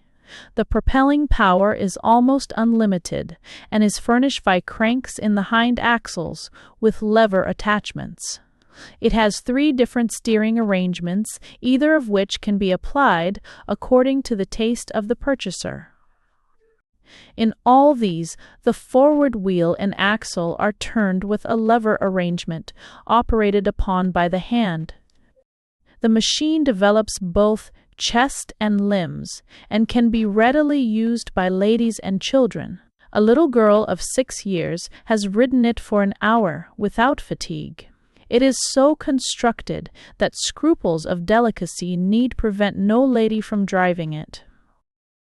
It can be driven either backwards or forwards, will run upon the road, at the rate of 15 miles an hour and will ascend any ordinary hill with ease. It is claimed that it is the only machine made that can be checked in going downhill or that can be stopped instantly. The machine varies in size and weight. That most in favor has a wheel of 3.5 feet in diameter and a weight of about 100 pounds. It is constructed of the best material and is neat and knobby in appearance. Its price is $105. The tricycle. The generic tricycle, or three-wheeled velocipede, as used abroad, is not likely to meet with general favor in this country. In its steering arrangements and mode of propulsion, its construction is similar to that of the bicycle. The rear wheels are large and light, the forewheel is smaller and serves to guide the machine, being acted upon by means of the steering bar or handle, which causes it to bend in the direction indicated by the rider. The pedals are attached to the front wheel and are shaped like slippers, which facilitates the movement of the legs and at the same time admits of the feet being disengaged simultaneously. The movement required to propel this machine is a natural one, does not produce unusual fatigue, and is analogous to that of walking. The larger three-wheeled velocipedes have a lever which follows the line of the eccentrics attached to the pedals and fits on to the axles. By assisting the movement of this lever, the speed of the vehicle is considerably increased, and a simple pressure against it checks the rotary motion of the wheel and stops the progress of the machine. This lever is, in fact, both a means of impulsion and a brake. As this vehicle is chiefly patronized by the fair sex, the seat is more commodious than that of the bicycle, having sides and back of wicker, and a horsehair cushion. The tricycle is simply a hack, while the bicycle is a blooded horse that fully demonstrates the poetry of motion. The tricycle is easier to guide and safer to ride than the two-wheeled machine. There is, however, more friction, and its speed is much less rapid. It has thus far been found impossible to construct a three-wheeler with the pedal method of propulsion that could compete with the bicycle in speed or pleasure of driving. Large wheels are necessary for speed. If a guiding wheel be applied to a tricycle of this kind, large enough to run rapidly on the road, and to counterbalance the size of the other wheels, it would be unsteady of motion. The rider would be apt to be thrown headlong at any jar, and the whole machine would be rendered unsafe. Many of the larger manufacturers have built the tricycle to some extent. Most of them have discontinued their make, finding it unprofitable and that the machine gave but little satisfaction. The Bradford brothers of New York City obtained a patent and entered largely into the business, at considerable expense. They, however, soon stopped the manufacture and gave exclusive attention to their four-wheeled machines. Kimball Brothers, Boston, seem to be as popular as any in the market, but the sale is mostly local, and but few of them are manufactured. Various inventors have endeavored to obtain power by additions to the gearings in the shape of spring wheels and levers, but with little success. Others have applied the principle of the crank to be turned by the hand, using the hand for steering purposes. Mr. W.M. H. Hall of Boston, Mass. Has invented a tricycle which is impelled by a crank acting upon a small wheel connected to another by an endless pulley. A mechanic in Indiana also claims to have invented a machine very similar in construction to this of Mr. Hall's. Messrs. Forbes and Sears of New Bedford, Mass. have invented a machine with two hind wheels running only about 5 inches apart. It is claimed that the hind wheels are so near together as to run practically as one wheel, and yet the rider can stop the vehicle and maintain his equilibrium. Messrs. Topliff and Ely of Elyria, Ohio, patented February 23, 1869, a tricycle in which, by a simple movement of a lever, the rear wheels can be run into one and the vehicle instantaneously changed into a bicycle. A gentleman of Poughkeepsie, N.Y., has invented a machine in which both the hind wheels are drivers instead of the forward one. They are fastened on independent axles meeting in the center, connected by a novel arrangement of gearing so that either wheel can stand as a pivotal point and the other be driven round it very swiftly. The inventor states that it will turn in less space than any other velocipede. Mr. John Tremper of Wilmington, Dell, has designed and patented a tricycle in which the front wheel is the driver as usual, but placed so closely to the axle of the hind wheels as to give almost as complete command over the motions of the machine in turning corners as the two-wheeled velocipede. The Bennett Velocipede is characterized by a driving wheel 4 feet in diameter and 2 guiding wheels behind, each about a foot in diameter. Samuel's Velocipede has also a large driving wheel, with small guiding wheels behind. This machine is propelled by hand cranks, connected with corresponding cranks in the driving wheel shaft. The feet are used for steering. A New Yorker has invented a machine for ladies, which he has placed on exhibition at Pearsall Riding School. The pedals are applied to the rear wheels, and the small wheel in front is guided by a rod, passing back to the hand of the lady occupying the seat. 1 or 2 of the novel tricycles, modeled upon new principles, have proved decided successes. A gentleman of Ypsilanti, Mich, has invented one that he claims to have ridden from that place to Detroit, a distance of 28 miles, in 2 hours and 48 minutes, and to have made a mile in Ypsilanti in 2 minutes and 30 seconds. The wheels of this machine are 42 inches in diameter and are propelled by means of a double hand crank, no treadles being used. On each side of the hub of the forward wheel is a grooved pulley, and attached to the straight portion of the crank are 2 more pulleys, the 4 being connected by belts. At each revolution of the pulleys, the vehicle is propelled a distance of 16.5 feet, and when an ordinary rate of speed is attained, it runs quite easily. Its weight is 49 pounds, and the inventor claims that it will sustain 200 pounds without danger of collapsing. It can be run on ordinary carriage roads with comparative ease.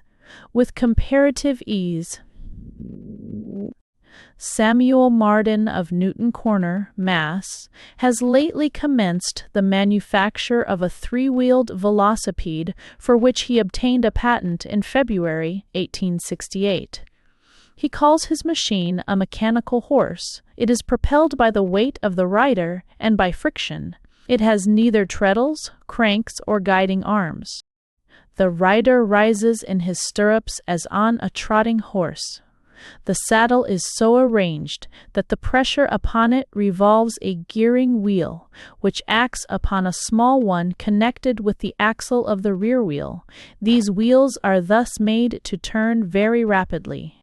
it will be seen that this velocipede is constructed upon an entirely new principle.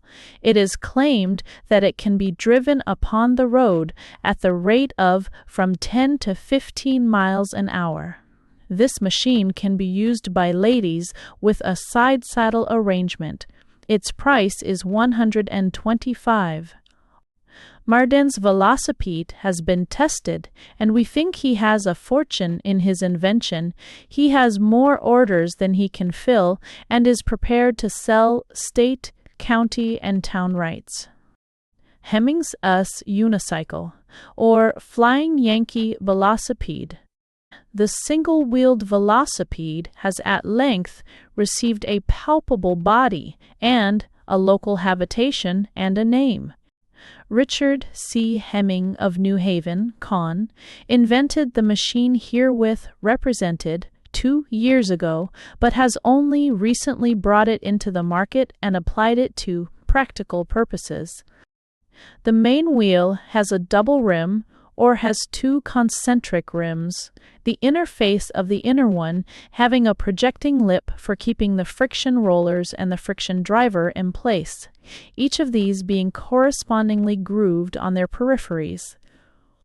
The frame on which the rider sits sustains these friction wheels in double parallel arms, on the front one of which is mounted a double pulley, with belts passing to small pulleys on the axis of the driving wheel. This double wheel is driven, as seen, by cranks turned by the hands. The friction of the lower wheel on the surface of the inner rim of the main wheel is the immediate means of propulsion.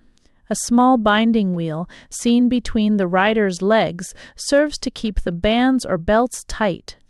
The steering is effected either by inclining the body to one side or the other, or by the foot impinging on the ground, the stirrups being hung low for this purpose. By throwing the weight on these stirrups, the binding wheel may be brought more powerfully down on the belts.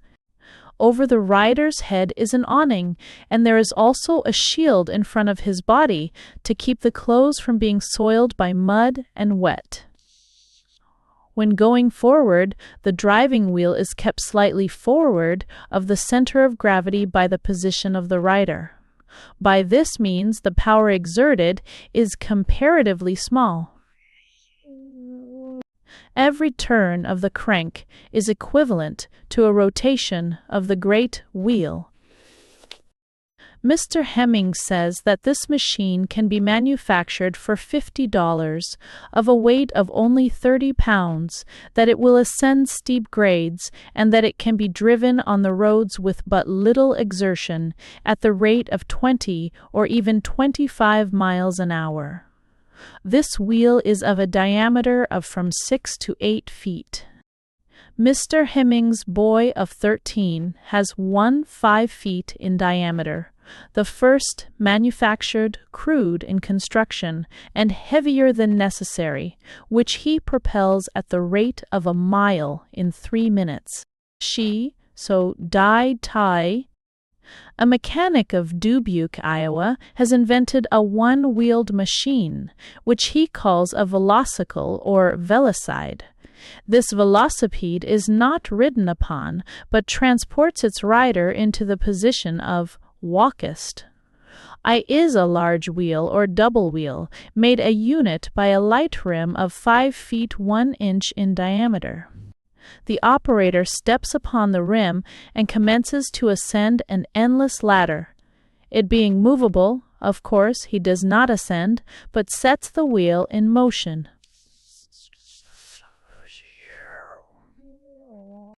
The inventor claims that the effort is not greater than the force of muscle required in ordinary locomotion, and that by his arrangement of pulleys, each step gives a complete revolution of the wheel, and is equivalent to a stride of 18 feet. He claims that it will ascend steep grades, will run at the rate of 20 miles an hour, will not weigh over 20 pounds, and that it can be manufactured for 40. The The single-wheeled velocipede was perhaps predicted in Ezekiel IE 4s f 1521.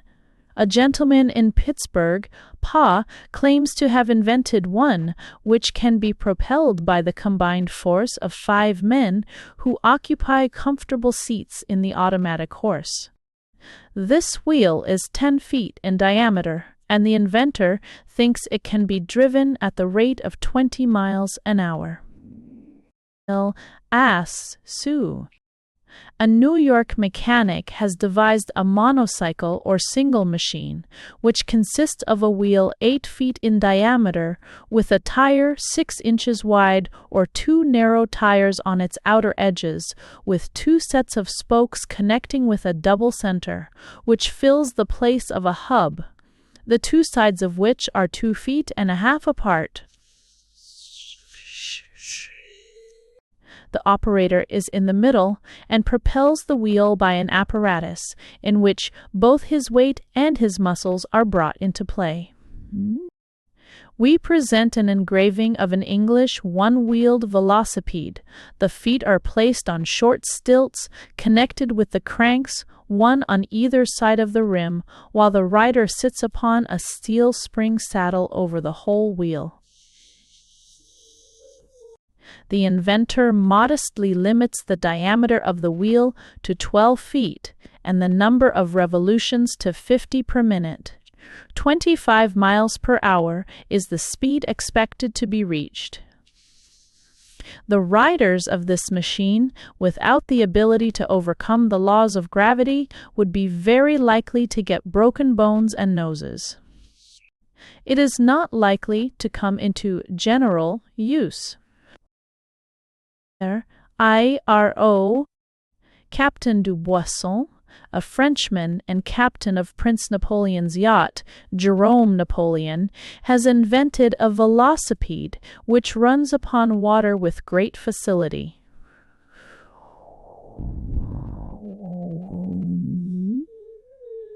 In the center is a propelling wheel, covered by a house or drum, on the top of which the person using the vessel sits comfortably in a sort of saddle with stirrups.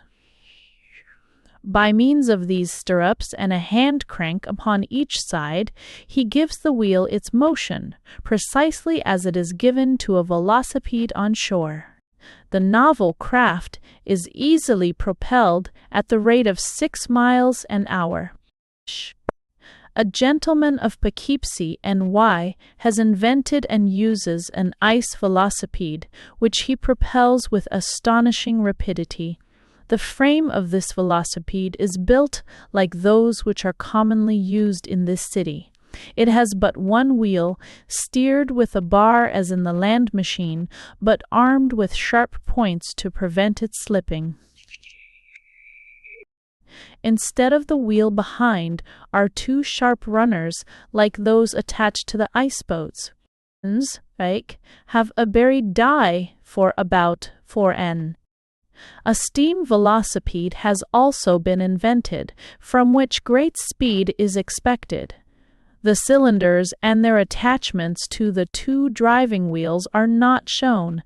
They are placed vertically in front of the boiler, between it and the seat, and connect with cranks on the shaft of the driving wheels. The engraving shows the position of the boiler relatively to the other parts of the machine. The engine is a direct-acting compound engine of 2 cylinders, each cylinder 2.5 inches diameter and 5 inches stroke. The steering gear consists of an endless chain over a grooved wheel on the engine shaft, and passing over a corresponding wheel fixed between the forked shaft just over the front. The latter grooved wheel is a wide one, and over it passes another chain. This latter chain works round the boss of the front wheel. This arrangement gives power to the front wheel so that in turning a corner, this wheel takes a wider sweep than the 2 driving wheels which go first. In traveling on a straight road backwards, the machine is turned to either side by turning the steering wheel to the opposite side. The boiler is a vertical one, with 4 tubes, 1.5 inches internal diameter, hanging down by the side of the firebox. The fire grate is cast with 4 holes in it to receive the bottom ends of the tubes so as to hold them firmly. Height of boiler, 2 feet 6 inches. Height of firebox, 15 inches. Diameter of firebox, 11 inches. Diameter of boiler, 14 inches. The firebox and tubes are copper. Pressure 200 pounds, but 200 pounds of steam will be equal to a velocipede propelled by the feet. She fires and tased so. Philadelphia has recently produced a velocipede of an entirely new style.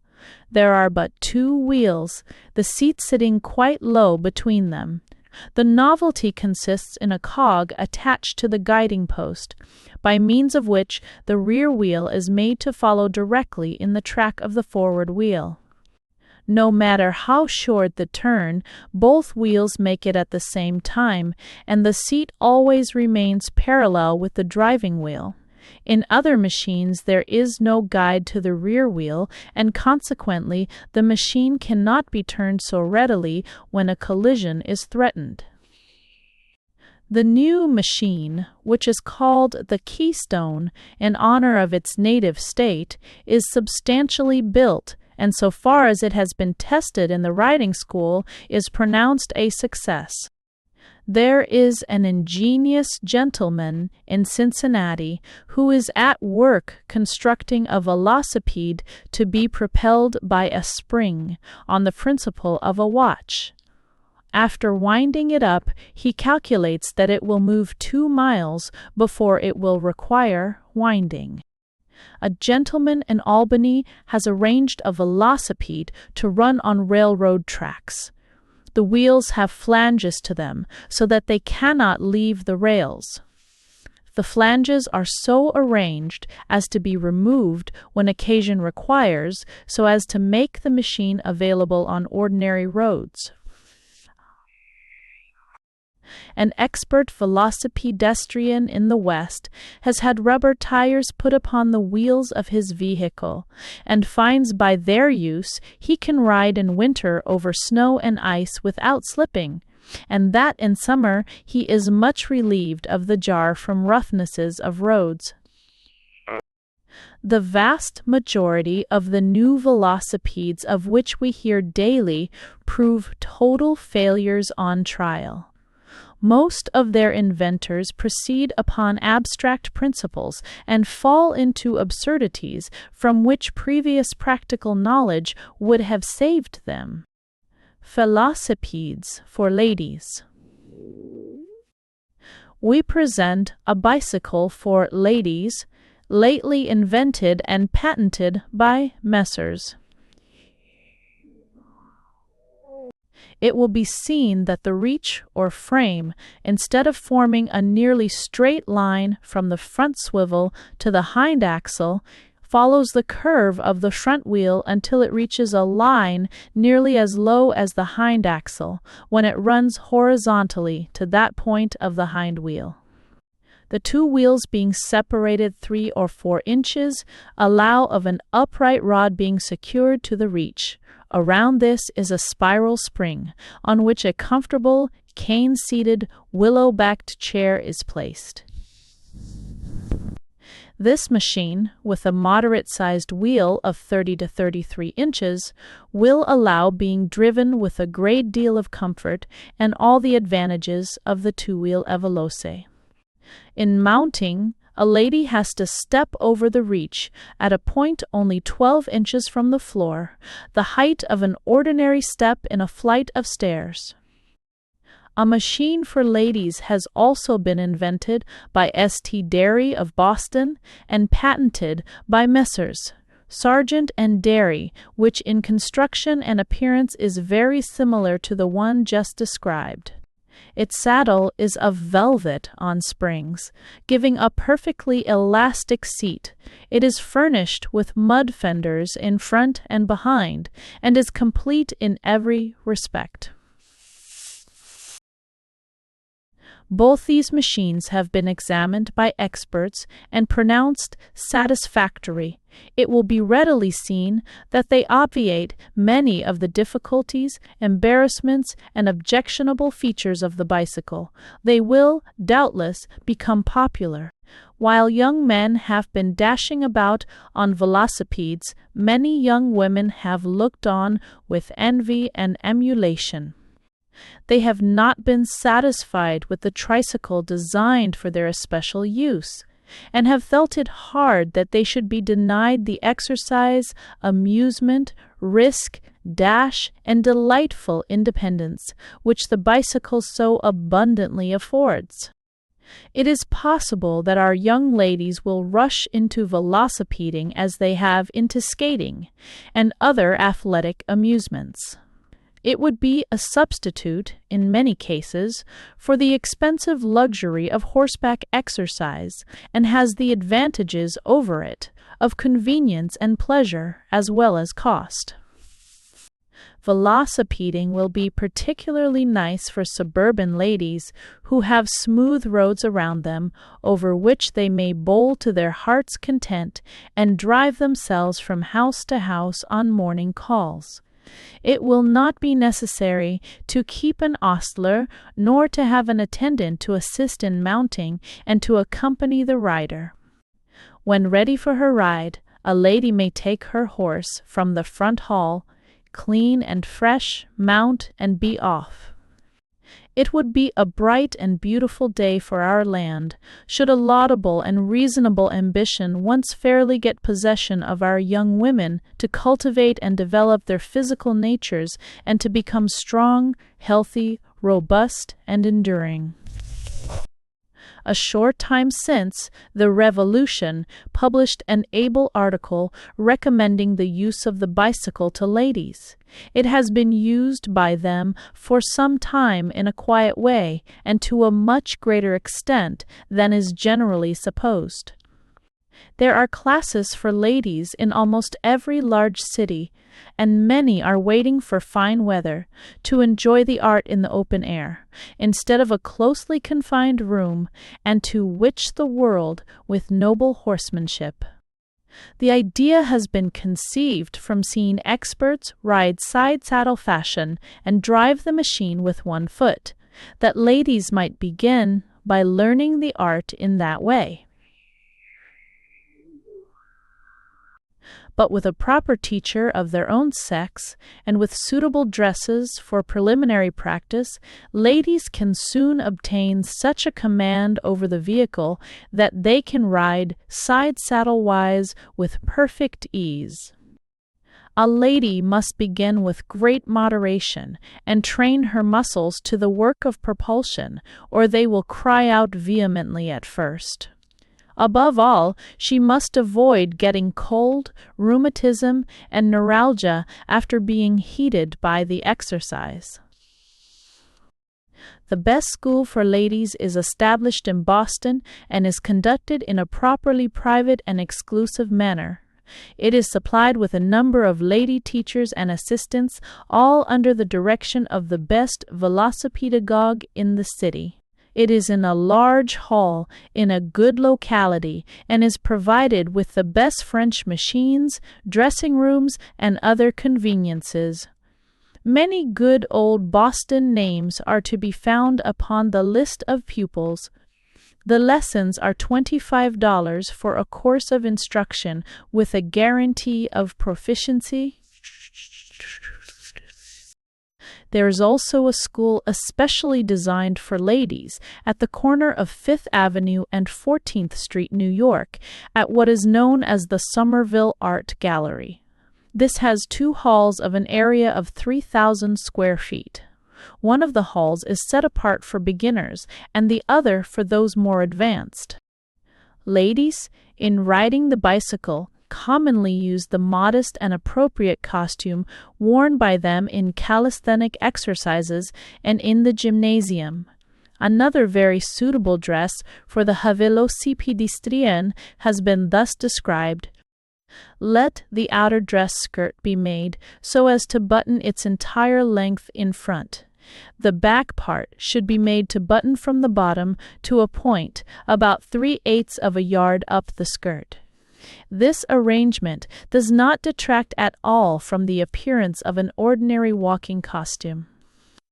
When the wearer wishes to prepare for a drive, she simply loosens 2 or 3 of the lower buttons at the front and back, and bringing together the 2 ends of each side separately, buttons them in this way around each ankle.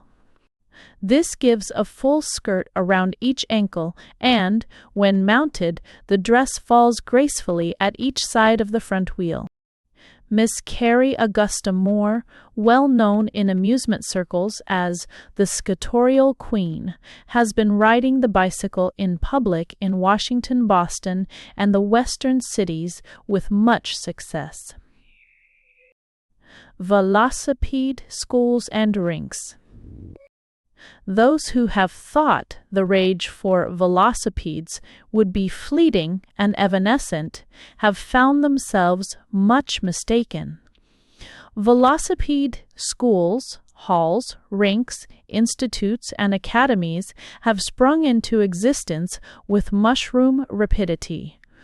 There are scores in our large cities and 1 or more in almost every country town. They secure a patronage which is not only surprising as indicating the extent to which the enthusiasm prevails, but also as showing that the desire to ride is not confined to any particular age or to any class of persons. We have seen astride the bicycle in the same rink the old and the young, the fat man and the lean, the doctor who does not believe that the fashionable exercise develops one set of muscles to the detriment of others, the clergyman, a regular muscular Christian, and the newsboy who has sold his papers in the cold and rain to accumulate the funds to make him as much the privileged character as any nabob. We have witnessed the lawyer, the tradesman, and the mechanic spinning with ease and grace. We have watched the lounger who fringes the edge of society with his delicate mustache making his languid attempt.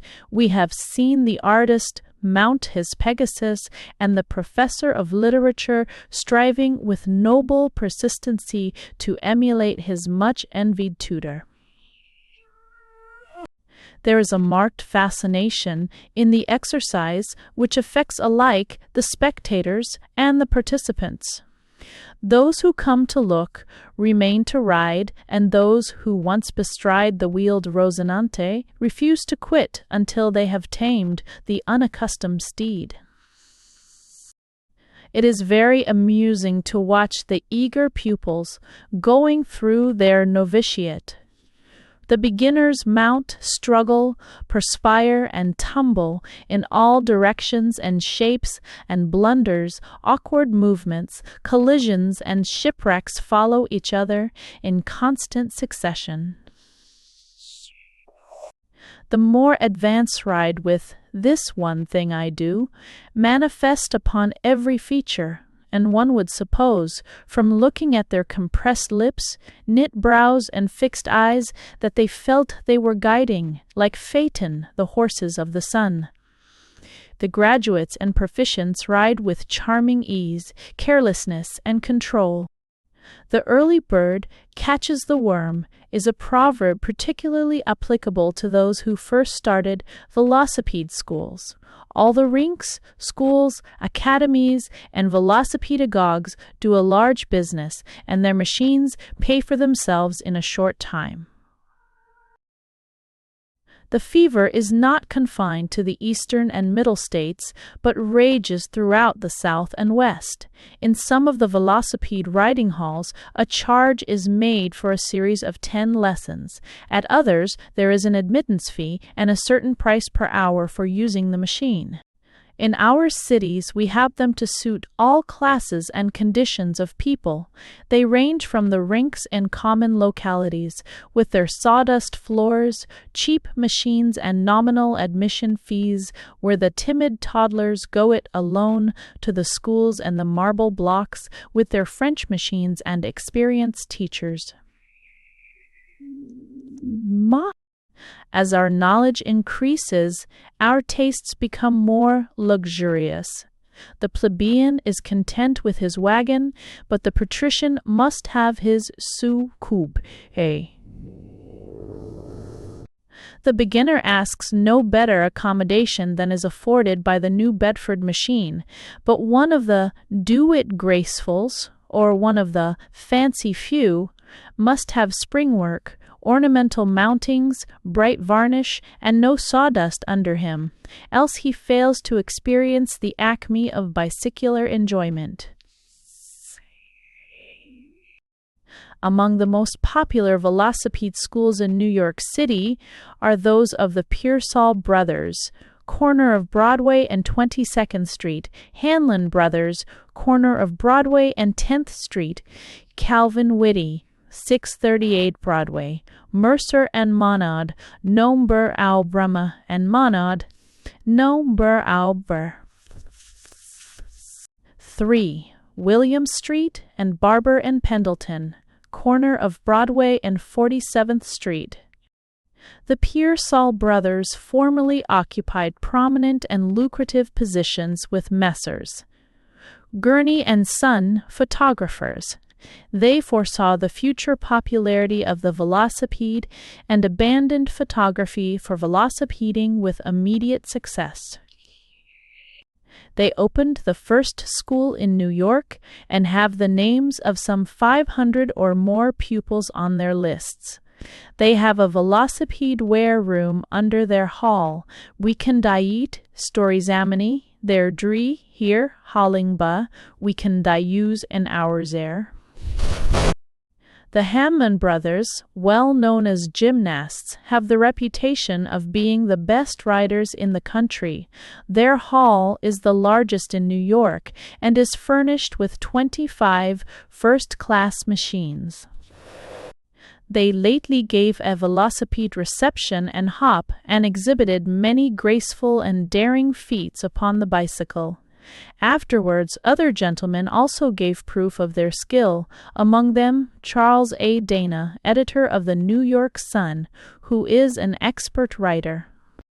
The largest and most popular school in Brooklyn is under the direction of Mr. A. C. Burnham. At all these schools, velocipede receptions and exhibitions are of almost nightly occurrence and create much interest. Messrs. Crawford & Co. of Philadelphia have a large school, corner of 8th and Callowhill Streets, where they use a velocipede of their own construction, in which the rear wheel is used as the guiding wheel. Messrs. Mercer and Monod of New York have a flourishing branch school in Philadelphia. The Pearsall brothers have one in Detroit, Mick, and another in Chicago, Ill. The large Zouave Hall in Chicago, under the direction of Geo.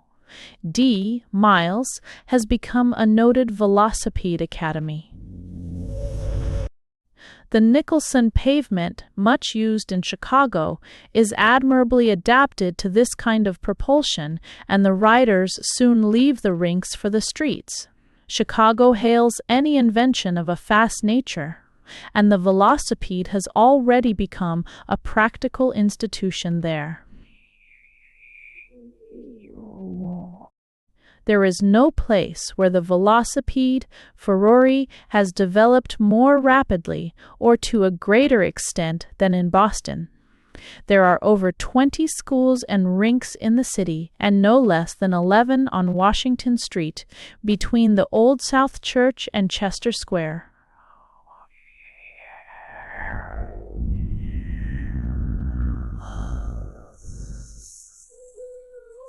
Dairy of the firm of W.M.H. Sargent & Co.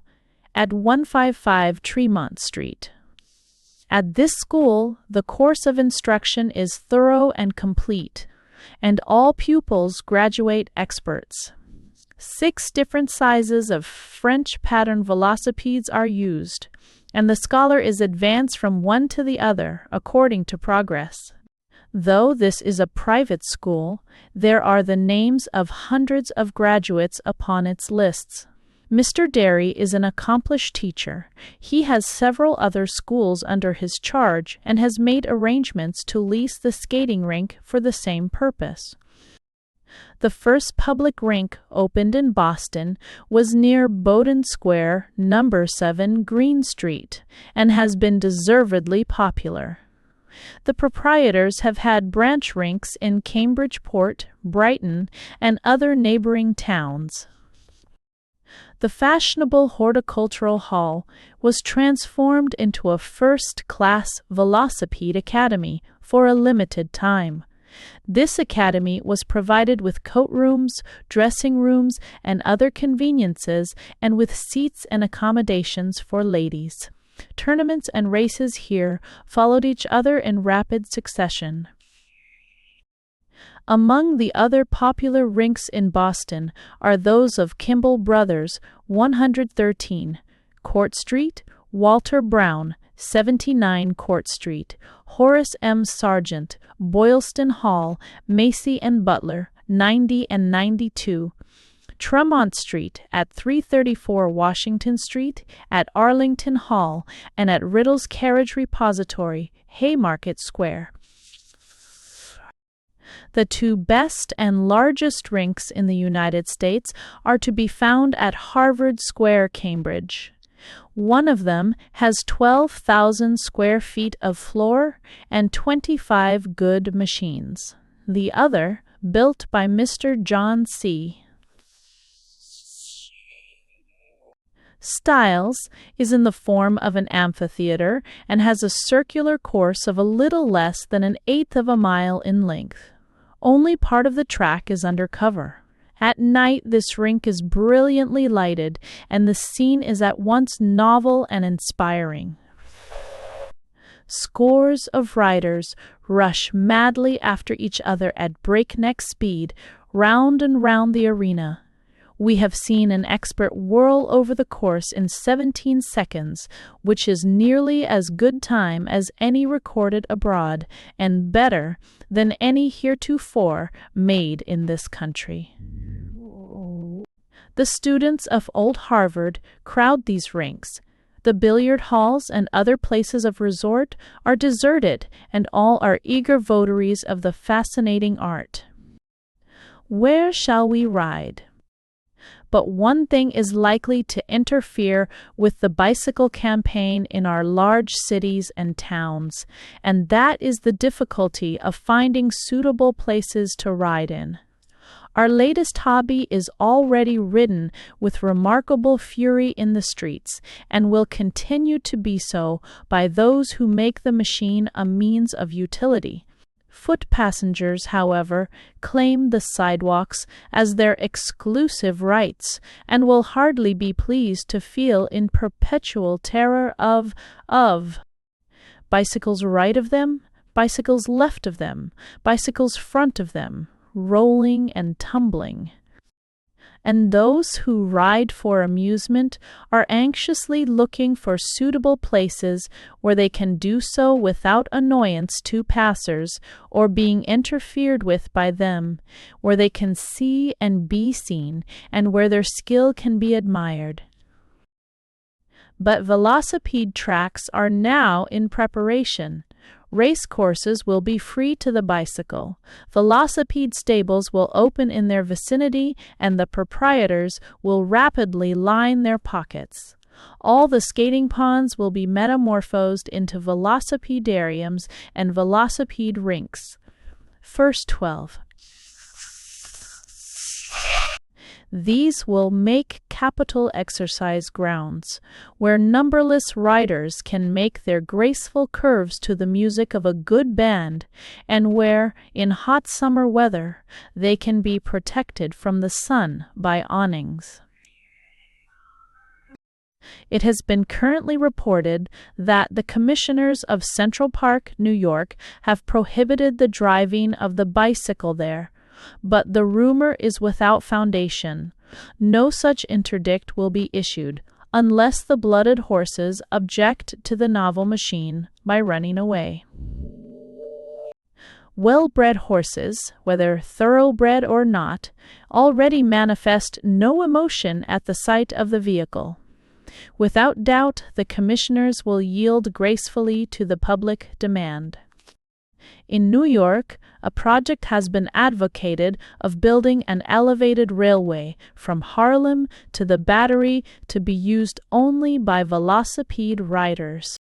On such a railway, 30 feet wide and with a flooring of hard pine, it would be possible to go from one end of Manhattan Island to the other in about an hour, making allowance for delays from stoppages and accidents. A good rider, with a clear track, could easily accomplish the distance in half an hour, but with a well-filled road, progress would necessarily be slower. In Prospect and Washington Parks, Brooklyn, the bicycle votaries are allowed the same privileges as equestrians. Many of the level streets of that city, with the Nicholson and concrete pavements, furnish a capital surface for the velocipedestrians and are great resorts. It is even said that the benign city fathers propose to bridge the gutters for their accommodation. The residents of Boston will find good riding grounds, easy of access to the city, on many of the smooth roads of its beautiful suburbs. Philadelphians can ride the velocipede on their straight, level streets. We know of no place so admirably adapted to the bicycle as Broad Street, Philadelphia, with its miles of Nicholson pavement. Velocipede racing. Another feature of the Velocipede campaign will be races against time and contests of rival riders. Fast and slow races for money, silver cups, and other prizes follow each other night after night in most of our rinks. All the race courses will be used for this purpose. A provision for this sort of sport is in progress at the Capitoline Ball Ground, Brooklyn, where in May a half-mile track of smooth, hard roadway will be ready. The managers of the Prospect Park Association of the same place have made arrangements to signalize their first spring meeting for 1869 with a grand velocipede tournament, at which prizes amounting to $1,500 will be given for the best time to the winners of a series of races. These races will be governed by a special code of rules, which will include handicapping for weight of machines and riders, diameter of driving wheel, and extent of treadles. There will be first, second, and third prizes for the greatest speed, prizes for the best time made, and prizes for slow riding. This tournament will afford not only an excellent opportunity for the display of skill in American velocipede riding, but also a fair chance to show off the merits of the different styles of machines. It will create an excitement, and it is anticipated that many thousand people will be present. The proprietors of Riverside Park, near Boston, also intend to inaugurate a series of bicycle contests on their course during the ensuing summer. At the last annual meeting of the Housatonic Agricultural Society of Berkshire County, Mass., a vote was passed offering premiums for bicycle races at the next exhibition and fair. Velocipede races are now a feature of the French turf meetings. These are less cruel and more attractive and exciting than running horses under whip and spur. In the suburbs of Paris, a race of this kind is especially interesting. The village in which it takes place is in holiday guise, banners flaunt gaily, and eagles, wreaths, and flowers are to be seen in every direction. The mayor is usually present, with a red, white, and blue scarf, his badge of office. The riders wear jockey caps and silk jackets, and at the moment of starting are drawn up abreast. The fair sex mount their chairs, wave their hands, flourish their handkerchiefs, laugh, and scream with delight as their favorites start at the signal. In spite of the exertions of the gendarmes, the crowd closes in behind the contestants, who are soon lost to sight. In a few moments, however, distant shouts and cheers announce the return, and the crowd opens to allow the passage of the victor, who passes the winning post amidst great applause. The fastest time which has thus far been made in France was 1 mile in 2 minutes and 14 seconds. There is a record also of 2 miles having been made in 4 minutes and 56 seconds. This extraordinary speed was attained on a perfect track with large-wheeled machines. Among the velocipede wagers which have had place in our newspapers, we mention one or two of the more remarkable. It is said that a Providence pedestrian and rope walker is to commence, on the 1st day of June next, the unparalleled feat of propelling a velocipede of his own manufacture a distance of 3,000 miles in 30 days, averaging 100 miles per day, for a wager of $5,000. During the trip, he is to ride the velocipede 150 miles in 24 hours, and one trial only will be allowed. 2 New York gentlemen have wagered $1,500 aside to ride from New York to Chicago. Articles of agreement have been drawn up and signed with a forfeit of $250 each.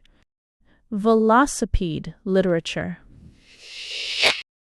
Until very recently, velocipede literature has been confined to some few magazine articles, editorials in scientific, illustrated, and other newspapers, and various and constant newspaper squibs.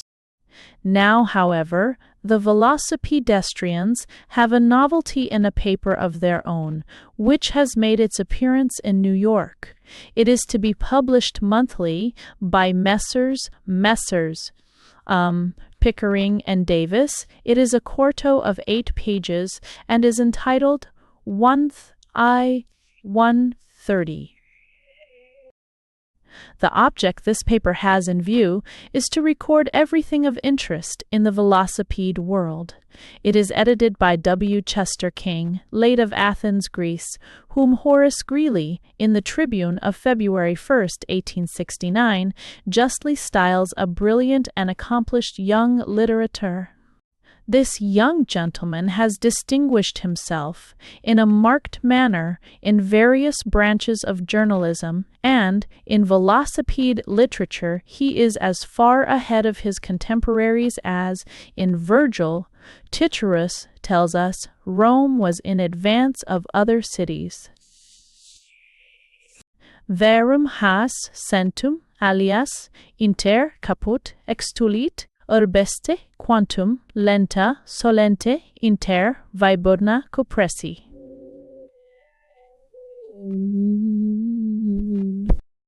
Velocipathy. The velocipede from a medical standpoint. The vast majority of people are almost wholly responsible for their physical condition. Bodily strength and sound health, like mental accomplishments, are the results of cultivation, and the greater part of mankind can as easily obtain them as they can acquire a knowledge of mathematics in school or college. Let any one place, side by side, the closely confined student or clerk and the man who has paid special attention to his physical culture.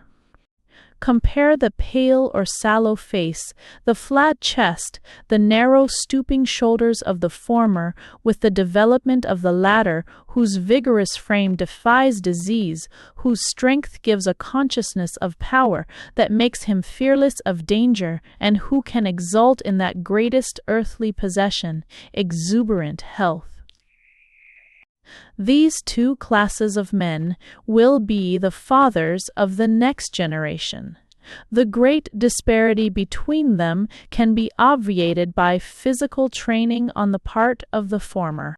If not, then, merely as a means of happiness to ourselves, is it not a duty we owe to succeeding generations that we cultivate these means of raising man to the summit of his nature, physically as well as mentally? The condition of civilization, if one avoids its vices, does not weaken bodily vigor, provided the locomotive system is kept in thorough activity.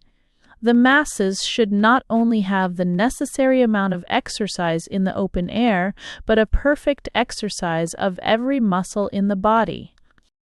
A neglect of the powers with which our Creator has endowed us is punished by their withdrawal. Allow the intellect to remain idle, and it will become sluggish. All parts of the human organism not sufficiently worked are liable to degenerate. The nerve force which should guide and govern is allowed to sleep. The muscles become inelastic fiber of but little vitality. Tie up an arm for months, and it withers away. Let the muscles of our young men and delicate young ladies remain idle. They degenerate and atrophy. Everything that prolongs human life, ameliorates human suffering, elevates and develops the human frame, is an element of progress, an element that all true men admire and cherish. The velocipede is one of the finest inventions of the 19th century. It is a physiologically constructed machine, is an invaluable means of promoting health, and bids fair to emancipate our youth from the common muscular lethargy and debility. Velocipeding is superior to skating, horseback riding, baseball, and rowing. While skating is good for the legs, horseback riding for the chest, baseball and rowing for the legs and arms, the benefit derived from exercise on the velocipede is not local. It gives a natural exercise and general development to every muscle of the body. NID. ID arms are the first to feel the effect of the exercise, for the pressure of the feet upon the stirrups must be met by a corresponding pressure of the hands on the tiller, necessary to prevent the front wheel from turning. This pressure of the tiller against the hands puts the rider in an upright position, with elbows well back and hands well extended, straightens the stooping shoulders, facilitates respiration, expands the lungs, and develops the chest. No position can be maintained upon the velocipede, inconsistent with ease and elegance of motion, or incompatible with the laws of health. Some physicians of prominence have pronounced against the velocipede, and one has issued a pronunciamento advising young men to shun it, but the majority of the profession give it their hearty and cordial support. Medical men are among its most eager votaries. One of the best physicians in our country, who makes diseases of the lungs a specialty, rides the bicycle 2 hours a day and prescribes it for his patients. He considers it a great preventive of that scourge of our climate, consumption, and a grand aid to the development and improvement of the human body. Many busy men of the profession in New York, Boston, and other large cities either have their own machines or ride daily in the schools and rinks. They regard this preparation of iron, the velocipede, as better than any in their materia medica. Transcriber's notes. A number of typographical errors were corrected silently. Cover image was created from elements of the book and is donated to the public domain. Thanks for listening to The Velocipede by Anonymous.